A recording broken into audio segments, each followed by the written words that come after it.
Good evening, everyone. Welcome to another edition of The Gray Area. I am Mr. Bennett, joined as always by my partner in crime, Grooming and Reviews 101, aka This is Sparta! the Ghost of Sparta, aka Peter, aka Y'all saw my brother. What's going on? What's going on, Paul? How are you tonight, man? We're doing great, doing great. Thank you, everybody, for coming on and joining us tonight. As you see scrolling at the bottom of our screens, you'll see our Cash App. So, again, we appreciate any support that you give us for the show. But more importantly than that, we ask that you support the network, the Black Man Unfiltered Network. Again, we have set, content 7 days a week, and there's a variety of different shows to choose from.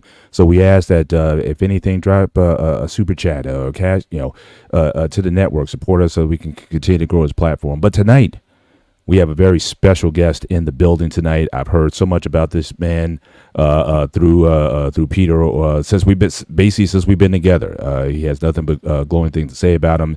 He has had an incredible journey, certainly in his life to be here, and certainly looking forward to having his perspective. I mean, obviously, me and Peter, we talk about a host of subjects. Again, finding the gray area between black and white. Knowing that things are a lot more complex than black and white sometimes. So, again, we get an opportunity to see someone who's seen probably more than both of us put together. So, certainly we're glad to have Brother CQ with us tonight. Again, it is an honor to meet you, and I'm looking forward to a positive conversation. But since you're besties with grooming, you can certainly do the formal introductions. But I just wanted to sort of set it off. So, this guy we're looking at right now, he is the sweetest guy I ever know. One of the best person who would take the shirt off his back. He has gone through hell and back. He's a husband. He's a father. He is one of the greats. I am lucky to call him my best friend and a brother. So I want to give everybody one applause to my best friend, CQ. So, hey guys. Hey. Oh, you want to fire first shots? That's all right. Well, again, so again, in addition to not only his life, which we're going to get into tonight, but he also has his own podcast. He has his own show where he talks about pop culture warrior. So I'm going to allow you to just to plug your channel and just talk about how they came together. I mean, me and grooming, we also, is weird, as different as we are, we have a lot in common. We're kind of geeks in a lot of ways. We like a lot of the same things, into a lot of the same stuff. So, in fact, we have a show. Grooming has a show on Friday nights called Saturday nights called The Hangout. We talk about all kinds of stuff. So we just talked about Cobra Kai series last night, and we've talked about everything from Star Wars to 80s music. You got the vintage 1984 shirt on, one of my favorite years of all time. And so, the 80s was like the explosion of everything from video games to music videos to whatever. So I am an 80s kid, born in 69. But, that's my era, or whatnot. But, you certainly bring a lot to the table. So tell us a little bit about your channel and how'd you come up with it and what made you decide to put it together? Okay. Man, I'm terrible at self-promotion. I mean, I know, but the show's called Pop Culture Warrior. It's Tuesday nights live, 8 p.m. Eastern. Usually do 2 to 3 hours. First hour is usually headlines, what's going on in the world of pop culture, movies, TV, video games, collectibles, etc. And then as many nights as I can, the second hour will usually be interviews with people from around the entertainment industry. So actors, directors, comedians, voice actors, musicians, magicians, whatever I can get my hands on. And we've been really fortunate, really blessed to have some truly incredible guests that have become friends, really. And then on the off days that I don't have a guest, then, we do giveaways, we do call-in shows, we'll play video games with the audience. We'll play like a Jackbox party game, a trivia game. Wow. And nice. People can play live with us and try to take the crown of ultimate trivia champion over here. So yeah, it's a great show. It's been going on 5 years, I think we're about to hit, and funny enough, the first 2 years we were actually nominated for a Best in Entertainment Podcast Award. Oh, wonderful. So we were nominated. Unfortunately, didn't win, but that's okay. It's politics, man. It's all the. It's coming. Your day is coming. It's all an inside game. but yeah, we've been very fortunate. I'm one show of, just like you guys are here on the network. I'm on the WTF Nation Radio Network, which is just kind of like the voice of the military. We have a number of shows, from sports to news to kind of just hangouts. So it's a really great group of people. I'm very honored and proud to be a part of. It's kind of an all veteran, staff, or an all veteran audience, but we don't, with lots of non-veterans as well, lots of non-military that tune in and hang out with us as well. So it's awesome. It's a good time. Yeah, but it's something for everybody, and I think you certainly fill a niche, especially for certainly for those in the military when you got a tough job or whatnot. Sometimes it's just good just to break away and just talk about either things that you grew up on or things that you're really into and whatnot. There's so much good in the world a lot of times. And again, this especially when a political year right now, a lot of people get depressed over stuff or whatever. So hey, sometimes it's just good to just break away. Let's just just shoot a fat and just have a good time. So so certainly I can't tell you how much channels like yours are needed in this space when people are just looking to connect and just have good vibes with people. And I think that's one of the things we try to have on the show as well. For CQ, because he forgot to mention one thing about himself also. He's also does stand up a little bit. And he's actually, is that right? He's the one of few people who makes me fucking crack up laughing.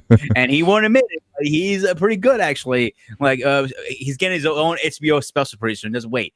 All right. So 2024. Mark my words. You're gonna get it. Well, you just sparked the question for me then. So okay, so stand up comedy. Okay, from what I understand, that is hard. It's not something that can be taught. I know guys who've studied improv or whatnot. It's not the same thing. So I got to ask you, your Mount Rushmore of comedians. You got to pick 4, but you're either your major influences or whatever, or the guys who just made you laugh the most or whatever. So again, who goes up on that Mount Rushmore of stand-up comedians? And that's a question a lot of the comedians I used to hang out with, we used to kind of go back and forth with, and it's very hard because there are legends upon legends. There are people that stand head and shoulders, your Richard Pryors and, Eddie Murphy back when he was doing comedy. And like, there are people that are just so good. I know, I guess because I was such a fan of comedy and I was so in the weeds of it. There's a lot of guys that I think aren't as mainstream. People named Mitch Hedberg's not, he's mainstream within comedians, but maybe not in the mainstream sense. He also died young. But I mean, there's so many good ones. But right now, I can tell you the people that I love to watch the most: Tom Segura, Nate Bargatze. Who else? I've been really fortunate that I've gotten to, in my little group here in the DC kind of metro area, I've gotten to spend time with a lot of really great comedians, local comedians. So some of the people that make me laugh the hardest are someone who's never had a special or has never been a touring comedian. But there's a great network of military veteran comedians. How I kind of got into it is there's a program for military veterans and military members to learn stand-up comedy, and it's just a great community. And out of that, some of the most funny people I've ever seen and met have come out of that program, and they'll be famous one day. But nobody knows it yet. Yeah, it's interesting you talk about that, because I know guys like George Carlin, for example. Now it's interesting. George Carlin rarely made me laugh, but he made me think. Makes you think. I mean, like sometimes like comedians, you say, "Ha ha, oh that's funny" or whatever. But Carlin was like, he would do like a mind bend on you. He's like, man, that makes, I never thought about that. So you would laugh out of like the irony of what he's saying, not necessarily because it was funny per se. It wasn't like slapstick or anything like that. But he like, you went to him, it was like you were going to college, like university. Like you had that wacky university professor who was sort of non-conventional in his thinking or whatever. And I remember I had some of those guys back in college. I was like, wow, these guys are really deep. So I would listen for the enlightenment more so than the entertainment per se. But I would still put him up there with the goats, because he just had a different way of looking at the world. But and especially when you look at how the world's running today, a lot of stuff he said was kind of prophetic at the same time. So And if you think about like good comedians, like I know one me and CQ actually met, not together separately. Brent Williams, that little guy, he's hilarious. Most perverted jokes you ever heard in your life, right, but right. that's why he makes them funny. With me personally, I can speak, and CQ knows it, and you know this too, Paul. Where our conversation, like I have a hard time laughing sometimes about the trauma I has been through. CQ, Brett Williams, and Fluffy. Those are the three people I can name off my head. And Vasily, I played him on one of our shows. His skets. Those four guys, like I say, it makes me crack up. I almost pissed myself a couple times laughing so hard. Yeah. Sorry, I think the thing about comedy also, it's almost like hip hop to a degree. Like you have different genres of it. You got your East Coast, you got your West Coast, you got your Southern, you got your your hardcore, you got your soft, you got your. So again, I think a lot of it is depending on sort of what you may need at that particular time. So it's like, you know what, I just want some really off color stuff, so you can see like the dark stuff, or you just want to you just want to have a good time and whatnot as well. So I think there's something for everybody out there.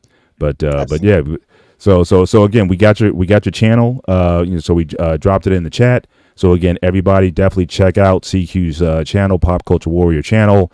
And so he's got some great content out there. And from what I'm seeing of it, man, you put the work in. I mean, because that's the one thing. Now again, I enjoy being a co-host. Everyone's like, when are you going to launch yours? Like, I have a channel. I haven't really gone headlong into it yet.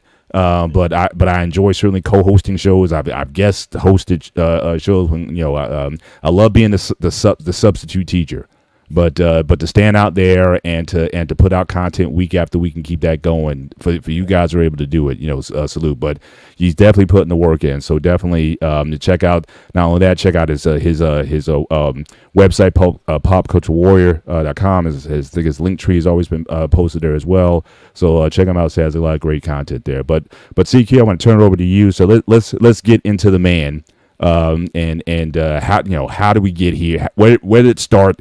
And kind of how did you get here? So grooming, I'll turn it over to you since you guys have the relationship, and I'll like double dutch. I'll get in when I fit in. So I'm guys gonna pull one of his own moves from his own channel. So, Mr. CQ, what kind of relationship do you have with the military? Oh yeah.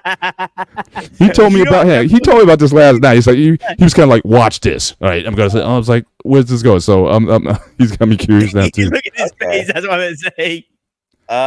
So I did serve in the Army. There you go. Answered the question. Now, the long and short of it is, I guess to understand kind of my background is to understand that I was born and raised in New York City. I was a ghetto kid, Upper East Side, Spanish Harlem, teenage mom, dad not in the picture, so very underprivileged hood as you can get. And bounced from school to school, public school to school. And I was a senior in high school when 9/11 happened. So I remember, obviously, September 11th. That was second week of senior year. And so I had no idea what I was going to do post high school, but that happened. And it really, I had never even thought of the military before that day. And then obviously there was such a big push for, patriotism and country and united. And as personal as 9/11 felt for everyone here in America, those of us in New York City, it felt very personal, very, very personal. This is not just a black eye on our country, but this is a direct attack to my home. Yeah. And so within weeks, I just made the decision that I was going to join the military. And so I entered what's called the delayed entry program. So it's crazy to think today, but there was such a push for people to join the military that it wasn't just, sign up and a couple months later you're in. There was such a backlog of trying to get people in. There were so many people, an influx of so many people. You have to basically wait for an opening to go in. Wow. And so it took almost, 9 months, 10. I graduated high school, and then what should have been just right into the summer going in, it wasn't until the following January that I was finally able to get into the military. So it was 2002, January of 2003 is when I actually finally entered. I joined the infantry because I thought, the infantry is what we call the tip of the spear. They are the frontline fighter. They are the ones. And my thought at that day was, if there's anyone going to be getting some, it's going to be the infantry guys, and I wanted to get some. And so I joined infantry. I also joined airborne. So I went and I did basic training in Fort Benning, Georgia, now called Fort Liberty, I think. Back in the day, it was Fort Benning. Did my infantry there, did my airborne school there, and then immediately shipped out to Italy. I got stationed in Italy, of all places.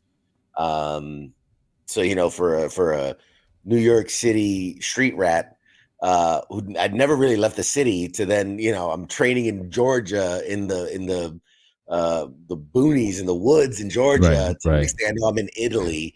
There's a lot of change in a couple weeks, really. And then within 3 weeks of me getting to Italy, I was on a plane and jumping into Iraq, into a combat zone. I just barely turned 19. And I was jumping into a combat zone, an active combat zone. And I was part of the initial invasion in 2003 to Iraq. I was there. We were told we were going to be there for 3 weeks. We were the invading force. We were going to establish a ground perimeter, establish a base, let the Air Force fly planes in, build a base, and then we're out. I was there for 15 months. Wow. And so, you know, got to see the transition of when we first got there. We were actually fighting Iraqi army. Didn't last long. They didn't last long. And then it became more of that guerrilla warfare with just kind of pockets of insurgents. Made it through 15 months of that. Back to Italy. And literally coming, you know, we're like, oh my God, we survived. You know, we lost some guys and we've been through so much shit. And we're like, oh my God, we're so happy to be home. Literally, we're on the flight. We get on the bus because we flew into Aviano, which is in Italy. Got on a bus that was going to take us back to our base. And they go, hey, just so you know, we've already got the orders. We're going to Afghanistan next year. So we're like, oh, great. Like, we barely recovered. Not even some of our families yet, and we already knew we were going to be getting redeployed. So then a year of training in Germany, Hungary, Lithuania, all over the place, and then ended up in Afghanistan. And 6 months into my 1-year tour in Afghanistan, I was shot multiple times during combat operations, and ended up being medically evacuated, and ended up in the hospital here in the state, back in the States. And a lot more to it. So, Mike, can you walk us through what happened that day exactly, if you feel comfortable?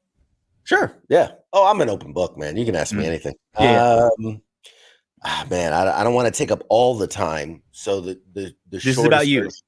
The short. Well, I mean, I want us to be able to cover lots of other things, because I could tell this story over 6 hours, but the short version of the story is we were in Afghanistan.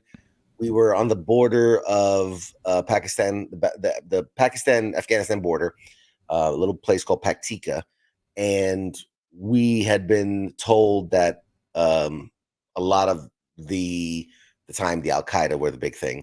A lot of the Al-Qaeda were kind of bouncing back and forth, Afghanistan and Pakistan, and in our area, and they were recruiting and whatnots. And so we had been tasked with a lot of different things, but this specific day we were tasked with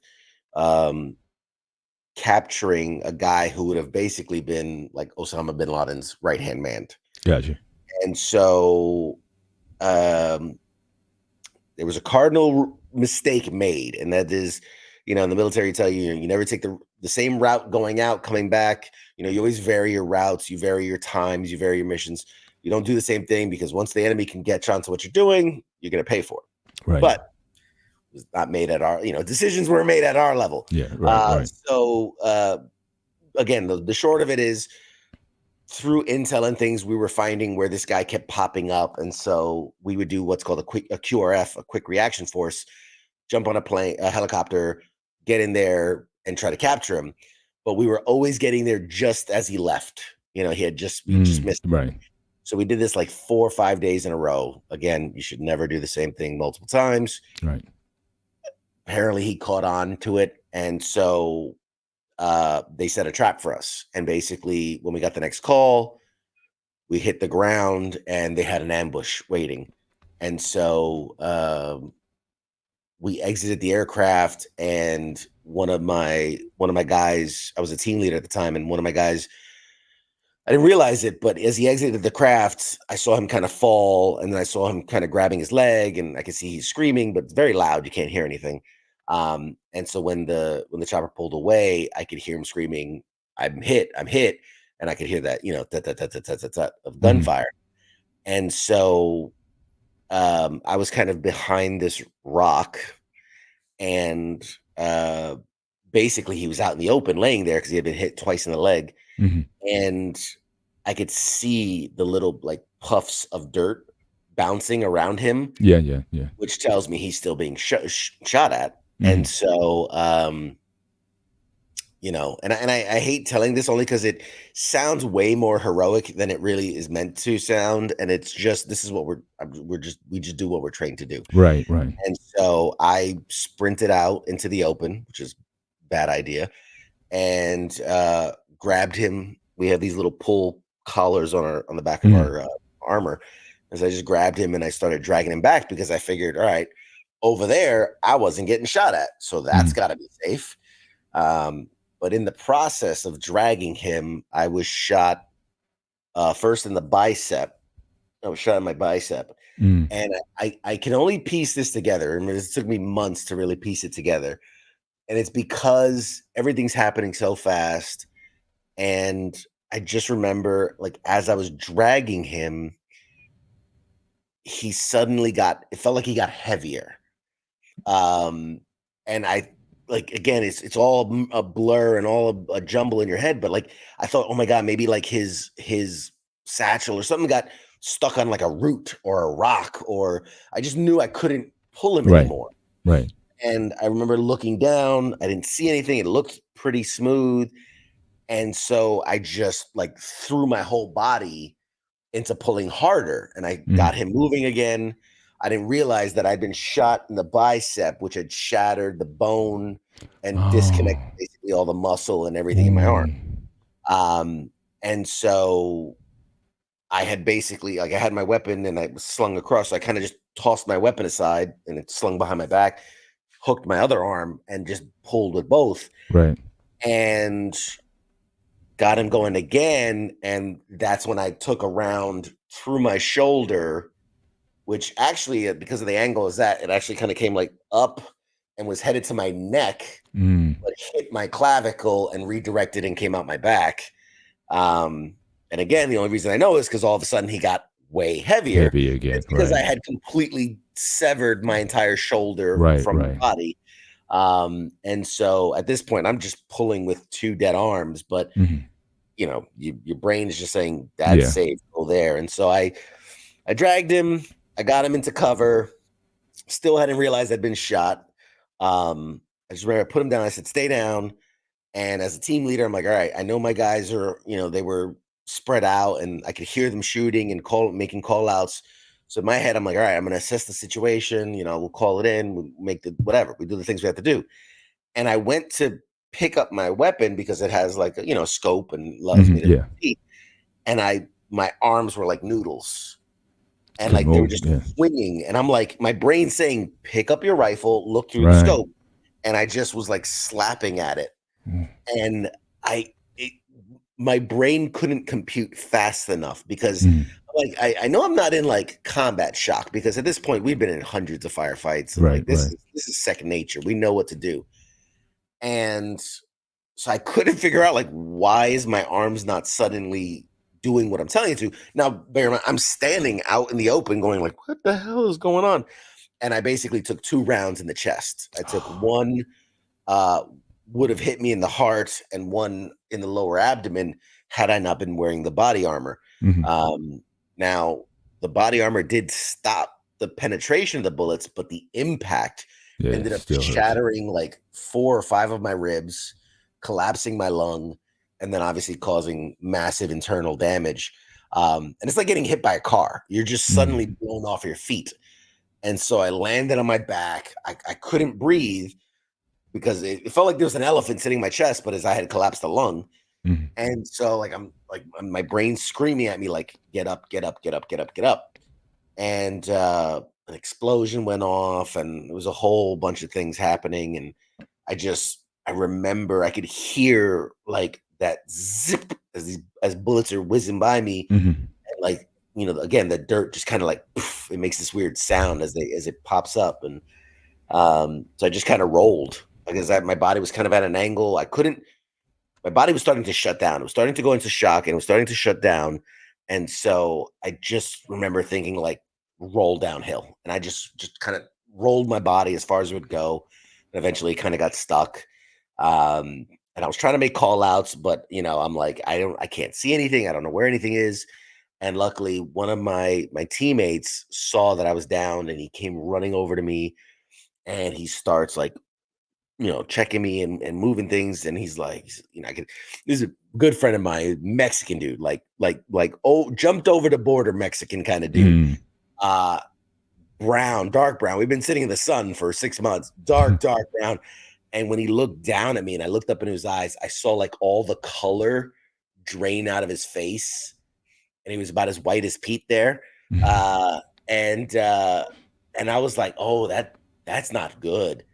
And I'm like, and I had taken, we call it a CLS, which is combat lifesaver. Mhm. You're not a medic. I was not a medic, but you learn on the emergency things to keep someone alive until a medic could get to them. Right. Mhm. So like in my head, I'm like, okay, I'm already running through the checklist, and I'm like, okay, I can't move my feet. So I'm thinking, shit, man, did I get shot in the spine? Am I paralyzed? So in my head, I'm screaming like, move your toes, move your toes, move your toes. And I could feel heat leaving my body. It's hard to explain, Mhm. but I was like, oh God, I think I'm bleeding out. And so I'm telling him, hey man, you gotta, because I know entry wounds very small, exit wounds very big. Right. And so I'm like, man, you gotta see if I'm bleeding out. And he's like, dude, there's blood everywhere. And I'm like, okay. I'm like, look for the main stuff. I'm like, don't worry about the arms, don't worry about the legs. Like, you gotta check chest. Like that's where you're gonna die. You're gonna die from Right. a lot of internal stuff. Got it. And so he's like patting me down, and he's checking me. He's like, I don't know. And at this point, the best way I can describe it is it's like I was laying on a rock, like a really big rock, and it was digging into my shoulder. And I'm like, it's like something's wrong with my shoulder. I was like, you got to check my shoulder. It doesn't feel right. And he slid his hand into my uniform and immediately pulled it out. And it was just, it looked like he dipped his hand in a bucket of paint. Yeah. And it was red. And he's like, there's a hole. And I'm like, okay, like how big? And he just kind of went like that. Yeah. And I was like, all right, well, shit. I was like, we gotta pack that. You gotta pack that right now. Cause I literally felt like a battery that was draining. And he pulled my shirt back, and we had we call it Curlex. It was this like cotton wadding, and normally you would unwrap it and wrap it around someone. And I was like, pop it open, shove the whole thing. Yeah. When he did that, that was the first pain I felt. It was excruciating. It's like a barbed wire bat being shoved through your body kind of pain. So Mike, would you think your adrenaline was kicking in? That's why you didn't feel anything at that point? I was just thinking that also. So you got literally a hole in your back and your arm, all these wounds. You're not feeling anything. You're kind of one on autopilot. But then when he puts the gauze or whatever in, that's when you feel pain for the first time. Yeah. A lot of it, adrenaline, man. Adrenaline's a powerful drug, man. You hear these stories about like the mother that picks up the car off the baby, and like, cause that adrenaline will just give you superhuman strengths and abilities. Yeah. I didn't feel any of it. As I'm playing it over and over and over in my head, I kind of remember like, as I was, like running and like feeling like a zip, like it was like the arm just spasmed back, but like, again, everything's happening so fast, just nothing resonates. And it wasn't until like I knew when I was laying on the ground before he had shoved it in there, like I knew I was hurt. Like I knew, like I'm thinking like, shit, I must be paralyzed, because I didn't feel anything. So I'm like, oh my God, I must be hitting the spine and I'm paralyzed. But when he shoved that in there, I felt it. I was like, okay, I'm definitely not. I feel that, and it hurt like a mother. And like as he was doing that and trying to like put tourniquets on my arms. Like I could start to move my feet. So I'm like, oh shit, like, okay, I can move my feet. So I'm not paralyzed. And, it's so funny because, he was what we call E3, is like a low level private, PFC, a private first class. And I just remember our platoon sergeant, who's like an E9, like boss, happy to be with us. And he's yelling, "Hey, Sergeant Nathan, get those." Can I curse on here? Am I allowed to curse on here? I don't know. Whatever you want. I mean, But you asking that with grooming on the show? You really gonna ask me? Old people, you forget who the fuck you're talking to? So he's like, "Sergeant Nathan, get those fucking birds back in here." And the platoon sergeant, E3 would never talk to an E9 like that. We can't bring the birds in. It's too hot. And he goes, "You get those fucking birds back in here now, or CQ's gonna die." And I'm just laying there going like, "Oh, that's not good." Like, and it's funny the things that you remember, because I my mind jumps back to months and months and months prior. I'm in my little combat lifesaver class, and they're like, "The first thing we do is always reassure the patient. You're gonna be okay. We've got you." Like, that's the first thing you do, is reassure the patient. Because honestly, if I'm bleeding out, the worst thing I can do is panic, and my heart beats faster and I bleed out faster. So you really want to reassure the patient. So I swear to God, I remember thinking like, you suck at this. Like, as I'm dying, I'm like, you suck. And but to his credit, he's like, "You get those fucking birds back in here now." And so they called him in. But again, like he said, the area was too hot. So we were kind of like on a mountaintop. So they ended up having to land much lower on the mountain. And I remember at this point, my head was kind of like uphill. My feet were downhill. So I could lift my head and look downhill. And I remember, Paredes was the guy's name. He's like, "Hey, man, the birds are coming. We're going to get you out of here. You're going to be okay." And I was like, "Oh, now he says I'm going to be okay." Sure. Okay.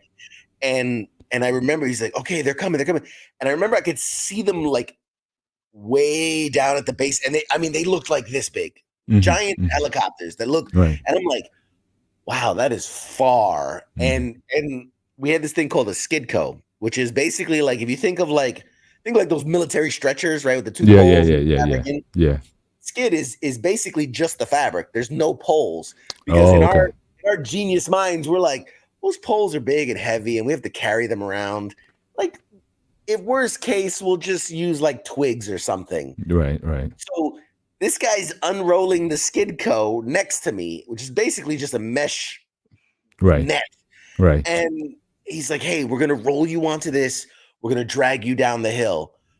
And I'm like, "Bro, you cannot drag me down this hill." And he goes, no, we're going to drag you. It's not safe. Because this still a gunfight. It's still a firefight. Explosions and rockets and guns. And he's like, "No, we gotta keep you low. We're going to drag you." I said, "Dude, I will die before you can drag me down this mountain. I will die before we get there." And he's like, "Well, we got to get you to," and I said, "Pick me up. We're going to run." And he's like, "No, man, no." Because at this point, they had stripped off my armor. They had stripped off my helmet. I'm as exposed as humanly possible. And I'm like, "No, man." I said, "I'm not, if I'm going to die, I'm going to die on my feet running." And they, to their credit, he called another guy over. He said, "Come on, help me get him up." And they picked me up. They put one arm over one guy, the other arm over the other guy. And we just hauled ass. And literally, I could hear my guys like, "Covering fire." So they're covering us as we're running down. And we ran down. And the humorous, I can find the humor in this now, is as we're running down the hill, the helicopter didn't land, because the helicopters can't land on a pitched surface. Right. All over. Right. So it's hovering at about 6 feet. And I remember we're running. And as it's getting closer and closer, I'm realizing, it's higher and higher off the ground. And I'm thinking, well, shit, my arms don't work. How am I going to climb in? And as if without skipping a beat, we got to it. And these guys just, one hand on my ass, one hand on my shoulder, and they threw me like a lawn dart. Wow. I'm flying through the air. And I just remember, like, as I'm flying, I'm like, I can't brace. I can't put my hands up to protect myself. So I just boom, land right on the steel floor of this helicopter, just right on my face. with Just the collapsed lung. with a collapsed lung, bleeding out. And I I'm just would, like this. how the hell they picked up your fat ass and throw you up there? That's my I question. mean, again, adrenaline. First of all, back then I wasn't as heavy as I am now, but You're in pretty good shape now. You only weigh like 350, right? no, not even close. But adrenaline will do things, man. And they got me on there, and thank God we had a really good medic on the flight. And he took one look at me, and I remember he looked at the pilot. He's like, "Fucking go!" And they just tore out of there. And he just starts stripping me naked on this metal floor. Remember, we're in the mountains. We're like 14, 15,000 feet. It's freezing cold as it is. I think it was, oh no, it was like September. No, it was August. It was August. So it was hot. But like the thing was going so fast that just the wind, I was freezing. Mhm. And I kept thinking to myself, like, because now it's all settling in. Like now I'm feeling everything and it hurts bad. Yeah. So my brain is screaming, like, and I'm trying to yell to the guy. God bless him. He's working to save my life. He's putting in IVs, he's putting on tourniquets, he's patching things. And all I can think is I'm screaming at him, morphine, morphine. And he's just ignoring me, just working away, trying to save my life. God bless him, doing the right thing. And so I start like a tantrum. I start just kicking because I can't move my arms or anything. I'm just kicking. And he finally looks at me like, what the fuck do you want? And I go, because again, very loud. I'm like, morphine. And he's like, and he like reaches into the bag. He sticks me. He's like, happy? And it goes back to work. And then I was just like, oh, okay, yeah, we're good. We're good now. Yeah. And I stayed, surprisingly, I stayed conscious the whole ride. Wow. Got back to the small base that we were at, this little base called Organy, little mud base with like sand walls. And there was literally like a mud hut emergency care unit. Like it was the flight line, traumatic, whatever. So literally we land, they grab me and off the thing and straight in. And I'll never forget because like they lay me on the thing. And at least in my mind, I was thinking like, okay, at least I'm in safety. Because, the worst way I can imagine dying is, you look at things like Lone Survivor and stuff where they're like, you're out there, you're captured by the enemy. You don't want to go out that way. You'd rather eat a bullet. Yeah. And so like, I was kind of okay. Like if I die now, at least I know I'm not going to end up on some Haji video, decapitator nonsense. Yeah. Like I'm with, even if I die, at least my body's going home. Gotcha. And so I was kind of really at peace at this point. Plus the morphine is just fucking good. And so they laid me on the bed. And as I said, never forget, because a buddy of mine was one of the medics. And I'm laying there and they're scrambling and they're, doing all this, getting stuff ready. And they're literally about to put the mask on to knock me out. And I remember looking at my buddy and I'm like, how bad is it? And this is not what you want to see. Like, as he's putting the mask on, he's like, and I'm like, no. He puts the mask on, and I'm out. And so they kept me induced for about 3 days. When I finally came to, I was in a whole different base in the main base in Afghanistan called Bagram. And I woke up and there was a doctor there, and he's like, hey, don't try to talk. You're intubated. Like you're badly damaged and this, that.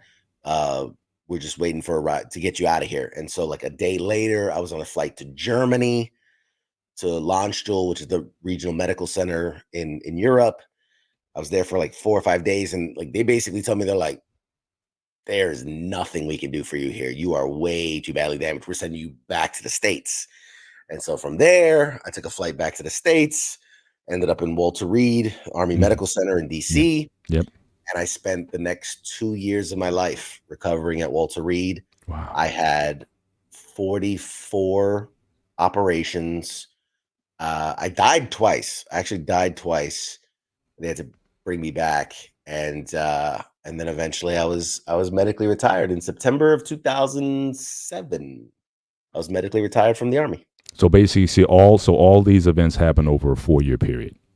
basically. Yeah. From the time you got in 2003 is when you finally get in, and by 2007 you're kind of sort of on the road to recovery from that. Shout out to the Money Green Beans thing again. Thanks for coming through. The only question I got for you, CQ, is go I ahead. know the answer to it, but I know you say you got shot in the shoulder, the biceps, and all that stuff. But your hand, how did that happen? What part of that did you? Oh yeah. So there's the prevailing theory, and then there's the kind of alternate theory, because we were under heavy fire as well as they were throwing grenades and firing rockets at us. So the prevailing theory, just based on the evidence, because again, it's really hard to put all the pieces back together. When I had my hands on my rifle, when they found my weapon, the side of it had been sheared off. Mm-hmm. So it was either a bullet had hit it and kind of redirected and sheared it off, which could have taken my finger, or kind of the prevailing theory is that it was a grenade or one of the rockets had blown up and the shrapnel had taken kind of the side of that and my finger with it. Mm-hmm. Honestly, I'm more inclined to think it was shrapnel because although it looks like I'm just missing my middle finger, these two fingers aside of it were both like barely hanging on. They had to be reattached. So they were giant chunks blown out of both the fingers. Right. So yeah, I mean, it's wild, man. I look back, like I have pictures of like for evidence reasons, they took pictures of like my uniform and like the glove I was wearing and my body armor and all that stuff, and you see the bullet holes in it and the blood stains on it, and it's crazy. It's crazy when you look back at it. And be honest, I seen on your Facebook, and I see how bad they are. I'm like, when I first met you, I was like, holy shit, you went through fucking hell and back. And that's not being lately. I'm being serious. Mm-hmm. But I know we have talked about it in the past. But your mental health, when you were in a stage and going through surgery after surgery after surgery, how was your mental health back at the time?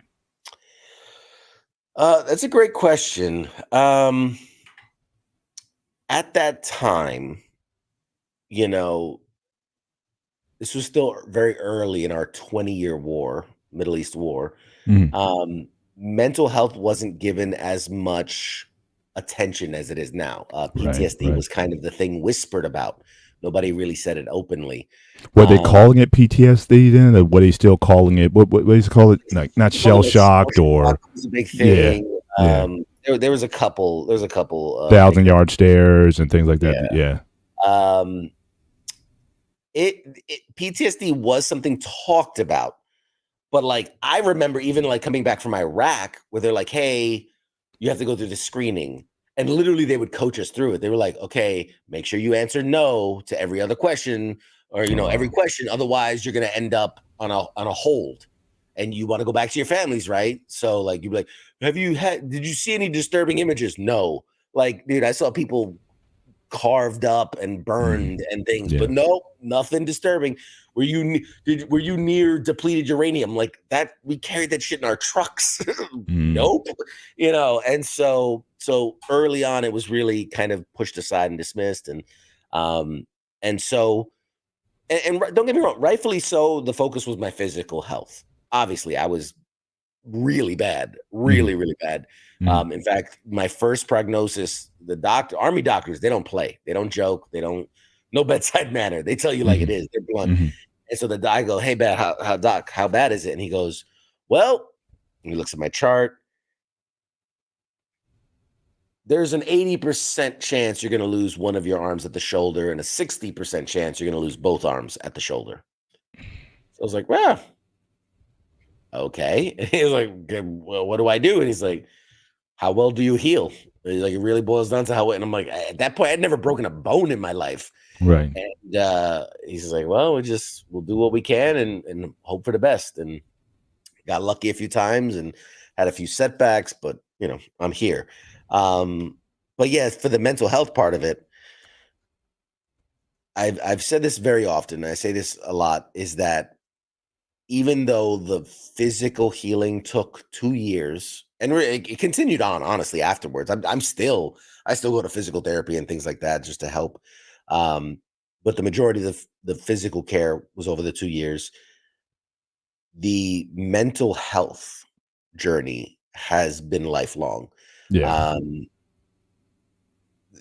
It's easy to say this hurts and I can get a scan done and we can see what's wrong and we know how to fix it and here's Right. medicine to fix it. Right.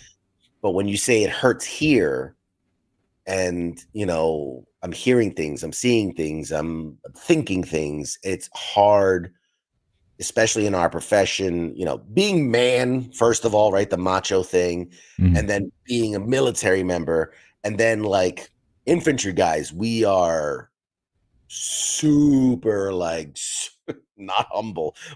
We are the worst of the worst, man. We are the cockiest SOBs. We're, whatever. No, It's part of it you too. You at feel you need all. that. I guess Yeah. part of it too is like you gotta have a mindset because again, like you said, you guys are on the front lines. So Yeah. if you don't have that mindset or that attitude to say, hey, we're gonna take this hill, we're gonna charge, we're gonna do whatever, you're gonna have a lot of guys deserting or afraid to take that first shot or whatever. You're gonna think self-preservation first. So it's weird how and isn't that also a part of your training? Mhm. To kind of give you that kind of swag when you go in, or do you kind of come into it kind of already with that? I mean, how was it for going in? What you think your mindset was? What did the military actually train you for? And my larger question is up until the injury itself, because you said you went from kid in the hood in New York City to Italy and to all these places and whatnot. How did your worldview change in terms of how you saw the world, how you saw, because this is the gray area again. Oftentimes your soul stuff is black and white. They're the enemy over there and we're the good guys and whatnot. And I've talked to so many vets over the years and it's the same thing. It's kind of gray area, like literally. So talk about first the mindset that you had going in. What did the military give you?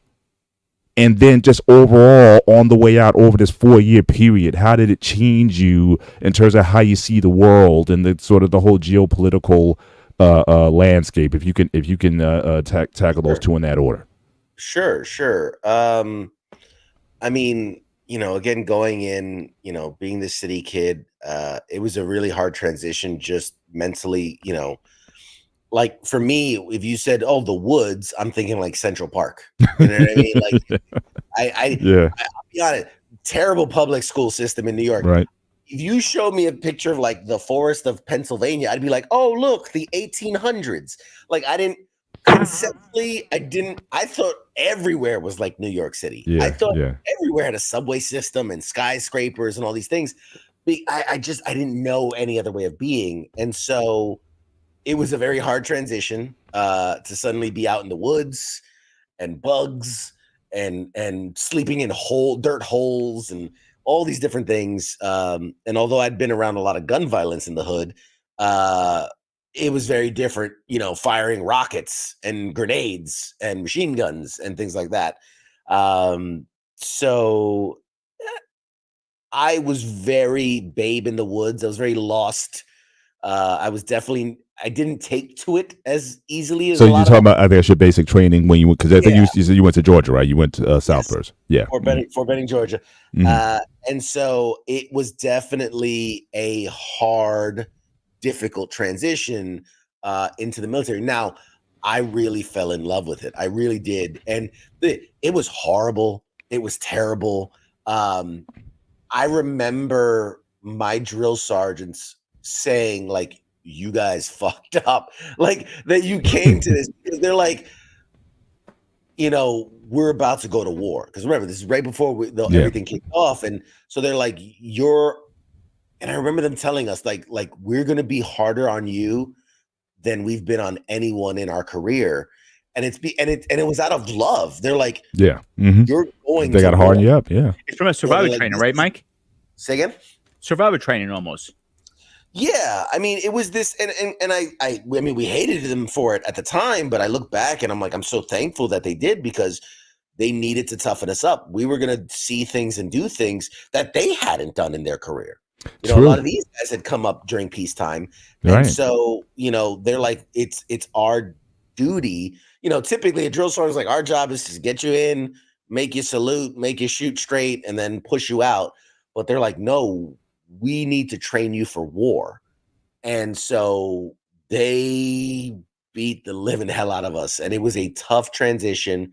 But by the end of it, I I was truly indoctrinated into the military. I drank the Kool-Aid. I hook, line, I wanted to get army tattoo. Like I wanted to, I was that guy. I still have, man. I should pull it out, but I have my basic training book. Like you graduate, you get a little book with all your pictures in it and stuff. And I've got something from the military that I had never had. I didn't come from a really good family. Right. And so it gave me a sense of family. It gave me a sense of purpose. It gave me a drive. It gave me a goal. And then, like you were saying, just from New York to Georgia. Wow. What a wide swing. First time I ever had, biscuits and gravy, right? Something stupid. Oh, that's a Southern staple. I've never had biscuits and gravy before. Was it country fried steak? Never. Oh yeah. Having that. I got Georgia roots. My family's from there also. So so I know it well. I was. But we say what you will.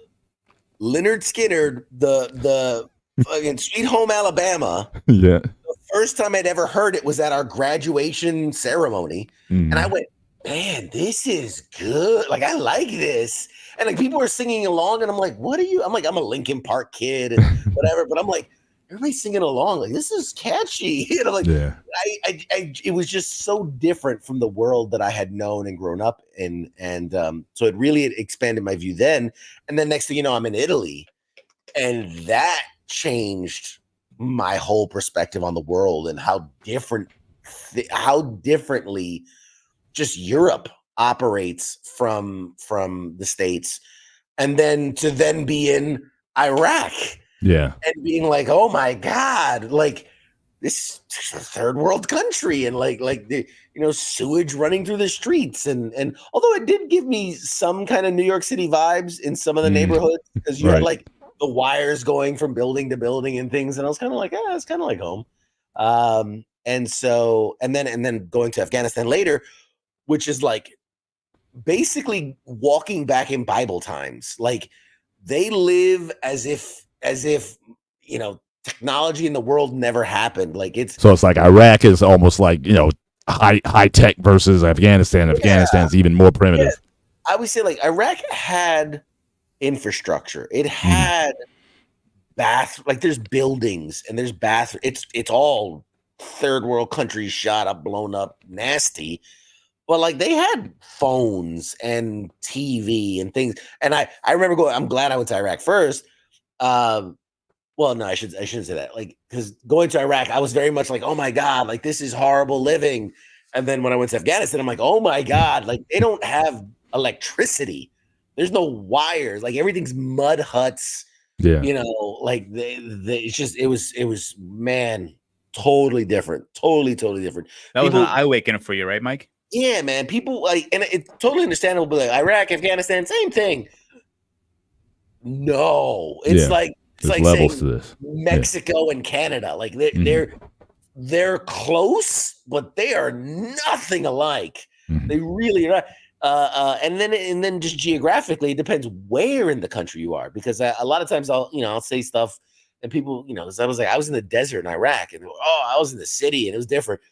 Yeah, it's a big country, but even Afghanistan, we were in the bordering mountains where we had like 6 feet of snow one day. Yeah, like it's not what you picture, right? Sometimes in your head, and it can be, it's just wild. It's very wild to have experienced all that. Yeah. So again, just getting back to just to sort of crystallize your global view. How did it make you feel about, I guess, where you came from, the United States, relative to the rest of the world, in living and operating in these different places? Did it make you more appreciative of what the United States had? Not just the amenities or the infrastructure, but also the people. What kind of perspective did you gain from that? it's interesting because my worldview, obviously, as I progressed, kind of evolved and changed, and because my life was perfect, when it started, and then when going to Georgia and getting part of this, I was like, oh, so this is what a family is like, and oh, this is what like my normal diet was like Chinese takeout, pizza. They're like, oh no, like country fried steak and then like hearty foods and Southern foods, and then one thing that growing up in the ghetto, I was surrounded by all ethnicities, all colors. So that's something that I knew guys that were like farm boy from Kansas that ended up in the middle in Army, and they're like, I've never seen someone so black. It's like, like, well, we don't say that, but sure. It's like the first day. It's like the first day college. Like remember that show back in the day, The Real World.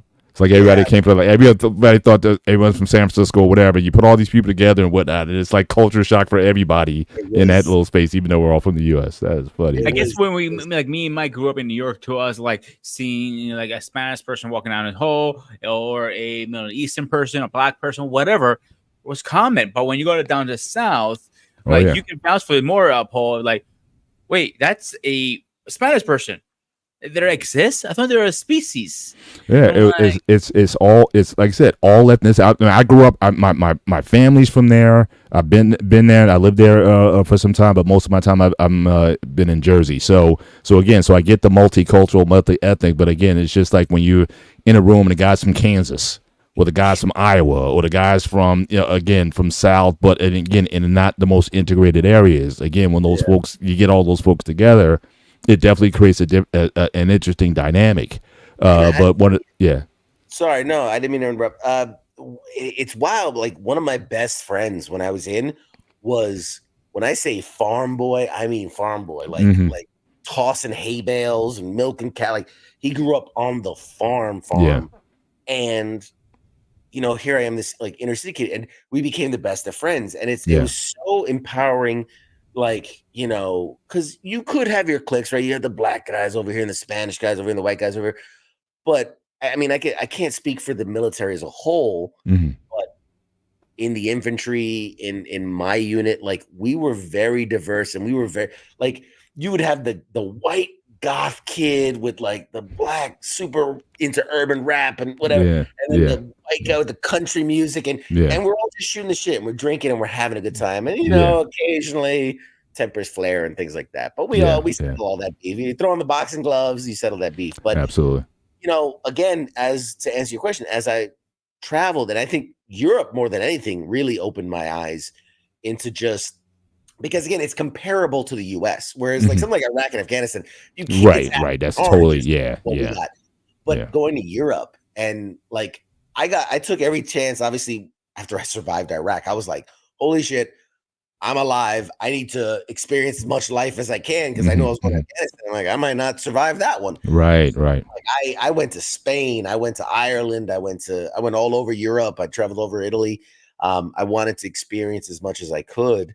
And it was wild just seeing how different Europe was from us.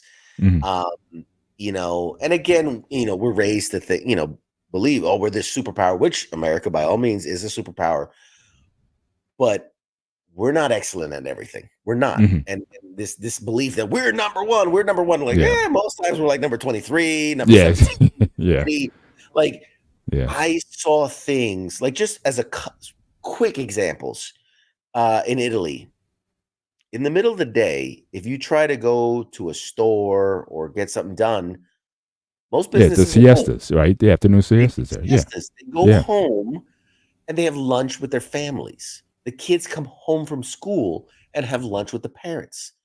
Like, of course they have better home value when they're given that, and in some areas they're super progressive. Like, man, there were billboards with just tits hanging out. Billboards. And I'm thinking like, holy shit. Like, you can't just show tits, and they're like, tits are on TV. It's like part of the soap opera. And I'm like, what is happening? This is like, it's like, is this cable? They're like, no, this is they just have a healthy, like, they don't frown upon sexuality. They don't treat it like this dirty no-no thing. It's like, no, it's a part of whatever. And it's funny you said that because a couple weeks ago we had a whole conversation about how sex is in Europe and Greece and everything. And it was like, Yeah, you know, yeah, that it's on Austrians are TV. It's in in Germany and what it's so there. I like, mean, I always looked at America as almost like we're kind of like bipolar. I think. Yeah. We're like to get a puritanical prostitute- on one end, but then we're hyper on the other end. There's no bounds. You just find pockets of things, but there's not like a national like you said in Europe. It seems like the identity, and it's not like they're producing perverted kids or like, these here's a these better kind of people. example too. Your father takes you to a hooker to lose your virginity. That is very common. And like, I can't speak for that, but I can speak about that. I mean, like, drinking age. There's no drinking age there. Yeah. Because they have a healthy relationship with alcohol. Like Right. I would always date locals because I'm like, I could have dated inside the military, but I'm like, hey, I'm traveling. I want to date locals. I always had Italian girlfriends, and like they would take me home for dinner, and like you would see kids have a glass of wine, and it's integrated into the culture. For it. They understood it. You never saw a drunk Italian because they knew how. But again, in certain ways, very progressive. In certain ways, very old fashioned. Like a girl lived at home with her parents until she got married. Like that's just a traditional way of doing things. Right. And boys went off and went to college and things like that, or went to work. And so it was just really interesting to see these kind of dynamics. I'll never forget. Like it was my first, second, third night there.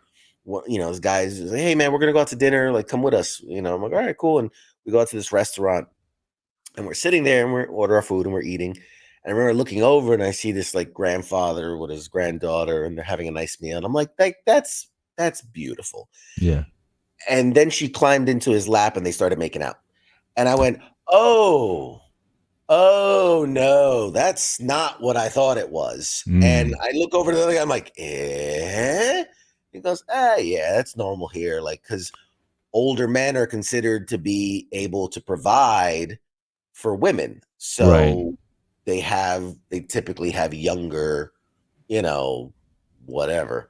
Well, yeah, because we've talked about that in the space also about like everybody here wants to sort of date in their own age bracket, like the whole idea of age dating, like you marry, like they said, like there was some content creator saying like a man shouldn't get married at least until he's like 35 years old when he's kind of set in his career and established whatnot. Then he married the young 20 something or whatever, and then everybody freaks out about that. It's like, oh man, that guy's too old. He's a grandfather or whatnot. So it's like forget 30, 40 year age gap. Women don't even want to go like a 10, 15 year age gap when it comes to dating here. So yeah, so we're just it's just very different here. You're absolutely right about that. Yeah. And how we value things, I think also is overseas very different is very, very common a date, 15, 20-year-old difference. And maybe more. It's common. And like people don't look at it different. Here it's like, what? You're dating a 20-year-old younger woman? Oh, you're perv. Yeah, you're perv. You're pedo. Pretty much, I mean, yeah. It's crazy. Yeah. It is. And then to finish that off, it's just going to places like Iraq and Afghanistan and seeing how they live and especially my first tour, just being very angry and like, I'll say it, like, wanting revenge, and then you get over there and you meet people and you realize the majority of them don't even know, like they don't know anything about us. They don't know about 9/11. They're just people trying to live their lives, You're asking why you're here, right? Yeah, and honestly, they didn't even care. Those countries have been occupied for millennia. Yeah. Like the Russians went in, the Yeah. Polish went in, like all these different, the French went, like everybody at some point or another has like tried to take over, and they literally, like their stance. It's so funny to me, like not the military, right? Like not the military, that was gone very quickly, but just the people in general were kind of just like, we'll wait it out. Like eventually you all leave. They're like, the Russians did it. All the people that have tried to occupy, they go, eventually they go home. Could take 10 years, 20 years, 30 years, 50 years, but eventually you'll go home. You'll stop trying to occupy us and we'll go back to our way of life. Like they just didn't care. Most of them didn't care. And a lot of them were very nice. A lot of them,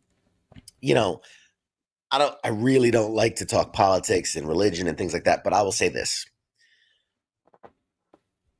Bible people are some of the worst people I've ever met in my life, and they're usually the most horrible people. They're the most judgmental, whatever. Good. Yep. Now, I'm not religious, but if people were to actually live by the Bible, I think it would be an incredible thing. Love your neighbor, do for others, don't kill, don't steal, all these things. I believe in the message 1,000,000%, even though I don't think there's a guy singing on a cloud, pulling strings, whatever. Right. Fine. Right. The bad people that wage an holy war against us and use the Quran and use these things, if you are to really look at their teachings and really understand them, most of those people that really believe in the Quran and really believe in their God and Allah and all that, they welcome you into their homes and they go, I have this one pot of food, I want to share it with you. And it's because that is living by their belief that they are their neighbor's protectors. Yeah. And so I sat in living rooms and ate meals with people, and it's hard to be like, I want to kill you when you're absolutely right. We're having a meal and we're talking and understanding that they just want to provide for their children and they just want to live their best life, and all these dictators and warlords are making all these decisions and kicking up all this dirt. And it's a couple bad apples that are spoiling the bunch. And for the most part, they're just people trying to live their lives. Yeah. I've seen a lot of my life also in that, again, you certainly have people who, certainly weaponize religion to subjugate other people. And that is something. And again, I'm one of those Bible believer persons. I know Grooming, I know he's Orthodox Greek, but we both agree that oftentimes, the way religion is used to judge and to dominate people and whatnot, and to wage war on other people, regardless of what the religion is. Yeah, it's a major power play. But most people, especially people on the ground, one thing I always notice the times I've traveled overseas or certainly just to another country, the peace of mind that oftentimes a lot of these people have. Like last time I went to Jamaica a couple years ago, and that was the first time I was there. And the thing that always got me was the serenity in the local people. Because we were staying in a resort and we got a driver. It's I just want to see Jamaica. Take us out of Disneyland. And I just want to see how the people live. I just want to see, what the locals are like. The average Jamaican lives on $30 a day, which isn't much. But you wouldn't know it from talking to them, and they're welcoming, and they're just they're just appreciative. But we're in the resort, and you hear people just complaining all the time. My drink isn't right. My steak isn't right. My whatever. We got so much stuff, and we're still not happy. You know what I mean? Paul, here's the problem. As United States Americans, like I said, for a reason, because it's about buying the new Gucci shoes, buy the new Samsung TV, getting the new iPhone, get the new this, get the new that. You would care about the material things. When you don't have the money to buy material things, you don't give a shit. The only thing you care about is having a nice hot plate of food, a roof over your head. Hopefully the shower works half the time, because maybe if the power doesn't get turned off. Yeah. And even the shower, you have to turn the thermostat on to warm up the water. You gotta wait. That's right. Yeah, they had the houses in Jamaica. They had these hot water heaters on the roofs, and they got to heat it up, and that's like your water supply. It's not just water on the tap, just like that. You know what I mean? The way we live is very high end, to be honest with you guys. I'm sorry, Mike. No, I said you're absolutely right. We're probably one of the most spoiled countries. We're number one in that for sure. Like having automatic cars is a luxury. In Greece, 95% of cars are manual. Even power steering. We don't even have power steering. Now they start finally coming into Greece. But I'm using Greece as a reference because that's what I know. Is we are very spoiled. A lot of things, it's DoorDash now. Forget it. You don't have a restaurant has DoorDash. Some of them have delivery drivers. Some of them don't. Depends. You get lucky enough. It's so much, and people don't realize how lucky we are. Yeah. just want to give a shout out to the chat again. Thank you guys for joining us tonight on the gray area. Just make sure as you come in, just hit the like button. As you come in, but even more so if you want to subscribe to the network, the Black Man Unfiltered Network. Again, consider becoming a member of the network as well. And but again, we appreciate the crowd coming in. We especially appreciate because we got a lot of vets certainly in this chat. Again, Dalmani Green Bean, salute to you. Big Ann 11. We got Marcus is in here tonight. So again, we got a lot of vets. I mean, we got vets throughout the network. Again, we've had kind of similar conversations with them as well as far as their military experience. And but of course, we got who popped his head in. Mike's favorite person, King Smith, is in here. King, shout out to the King. What's good, sir? What's good, sir? I thought you said real veterans. I'm sorry. No. Please, no vet beats tonight. We love all you guys. Listen, I'm not. Listen, before I come up there, I don't want you guys going at it. I'm breaking and separating you guys. I don't like it. It's hard enough to separate you guys when you. Air Force. And the Army Navy guys is tough. The Air Force guys, they always getting heat up in here, man. I don't know. Shout out to the Air Force. Shout out to the National Guard as well. But if you really want to seek to go at it, talk about National Guard or the Space Force. That's what you're going. That's awesome. But thank you for taking us on that journey. I want to move to another part of this conversation. So again, you're back. You talked about, the recovery by 2007. The physical wounds have healed, but you're still working on the mental. But at the same time, you've been able to have sort of like this second half of your life. Again, you're married. You have a career. You're doing positive things in the space and whatnot. So as you're working on your mental health, trying to heal, how were you able to build freedom? Because some guys don't take this path. You know what I mean? Some guys, they stay in the war or they stay in the field. They keep going back there, or worse, some guys take their own lives. I mean, it's I'm happy that, again, the military is paying more attention to mental health than they used to back in the day, but it's still a struggle for a lot of these guys. We all heard about the homeless vets and all that, but you were still, and it's not like you came from affluence. You didn't come from a necessarily a good place. You came back to the States and whatnot, but you were able to have this second half, and I can kind of relate to that. I was in a auto accident in my early 20s, and certainly it was a long recovery to come back as well. But I was certainly able to have a better second half. I think the first half taught me some things that allowed me to have this better second half. So let's talk about how you were able to pull things together. Where did it start for you in terms of this road to I wouldn't say recovery, because again, I appreciate when you say you're still kind of recovering, but how were you able to craft the second half of your life? Where did it start for you? And then how were you able to sort of build momentum from there? I mean, it's a great question. And it's a very long answer. So I'm not going to give you because as well. Yeah. So we had the first half of the show. This is the second half. So that was a good first half. It was a rough first half. Now we got the second half. So let's kick off for the second half. So go. And I think too, I mean, to appreciate it, like you're talking 2007 to 2024. It's a very long road. And so the highlights, the high notes, when I got out in 2007, I had no idea. Like I was 24, 23, 24.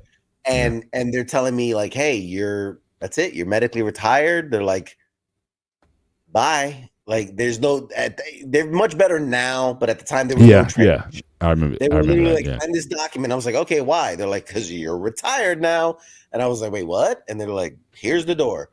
And I was like, well, what do I do? And they're like, nothing. You're gonna collect a paycheck and just go sit on your couch and enjoy it. You earned it. I'm like, because I didn't die.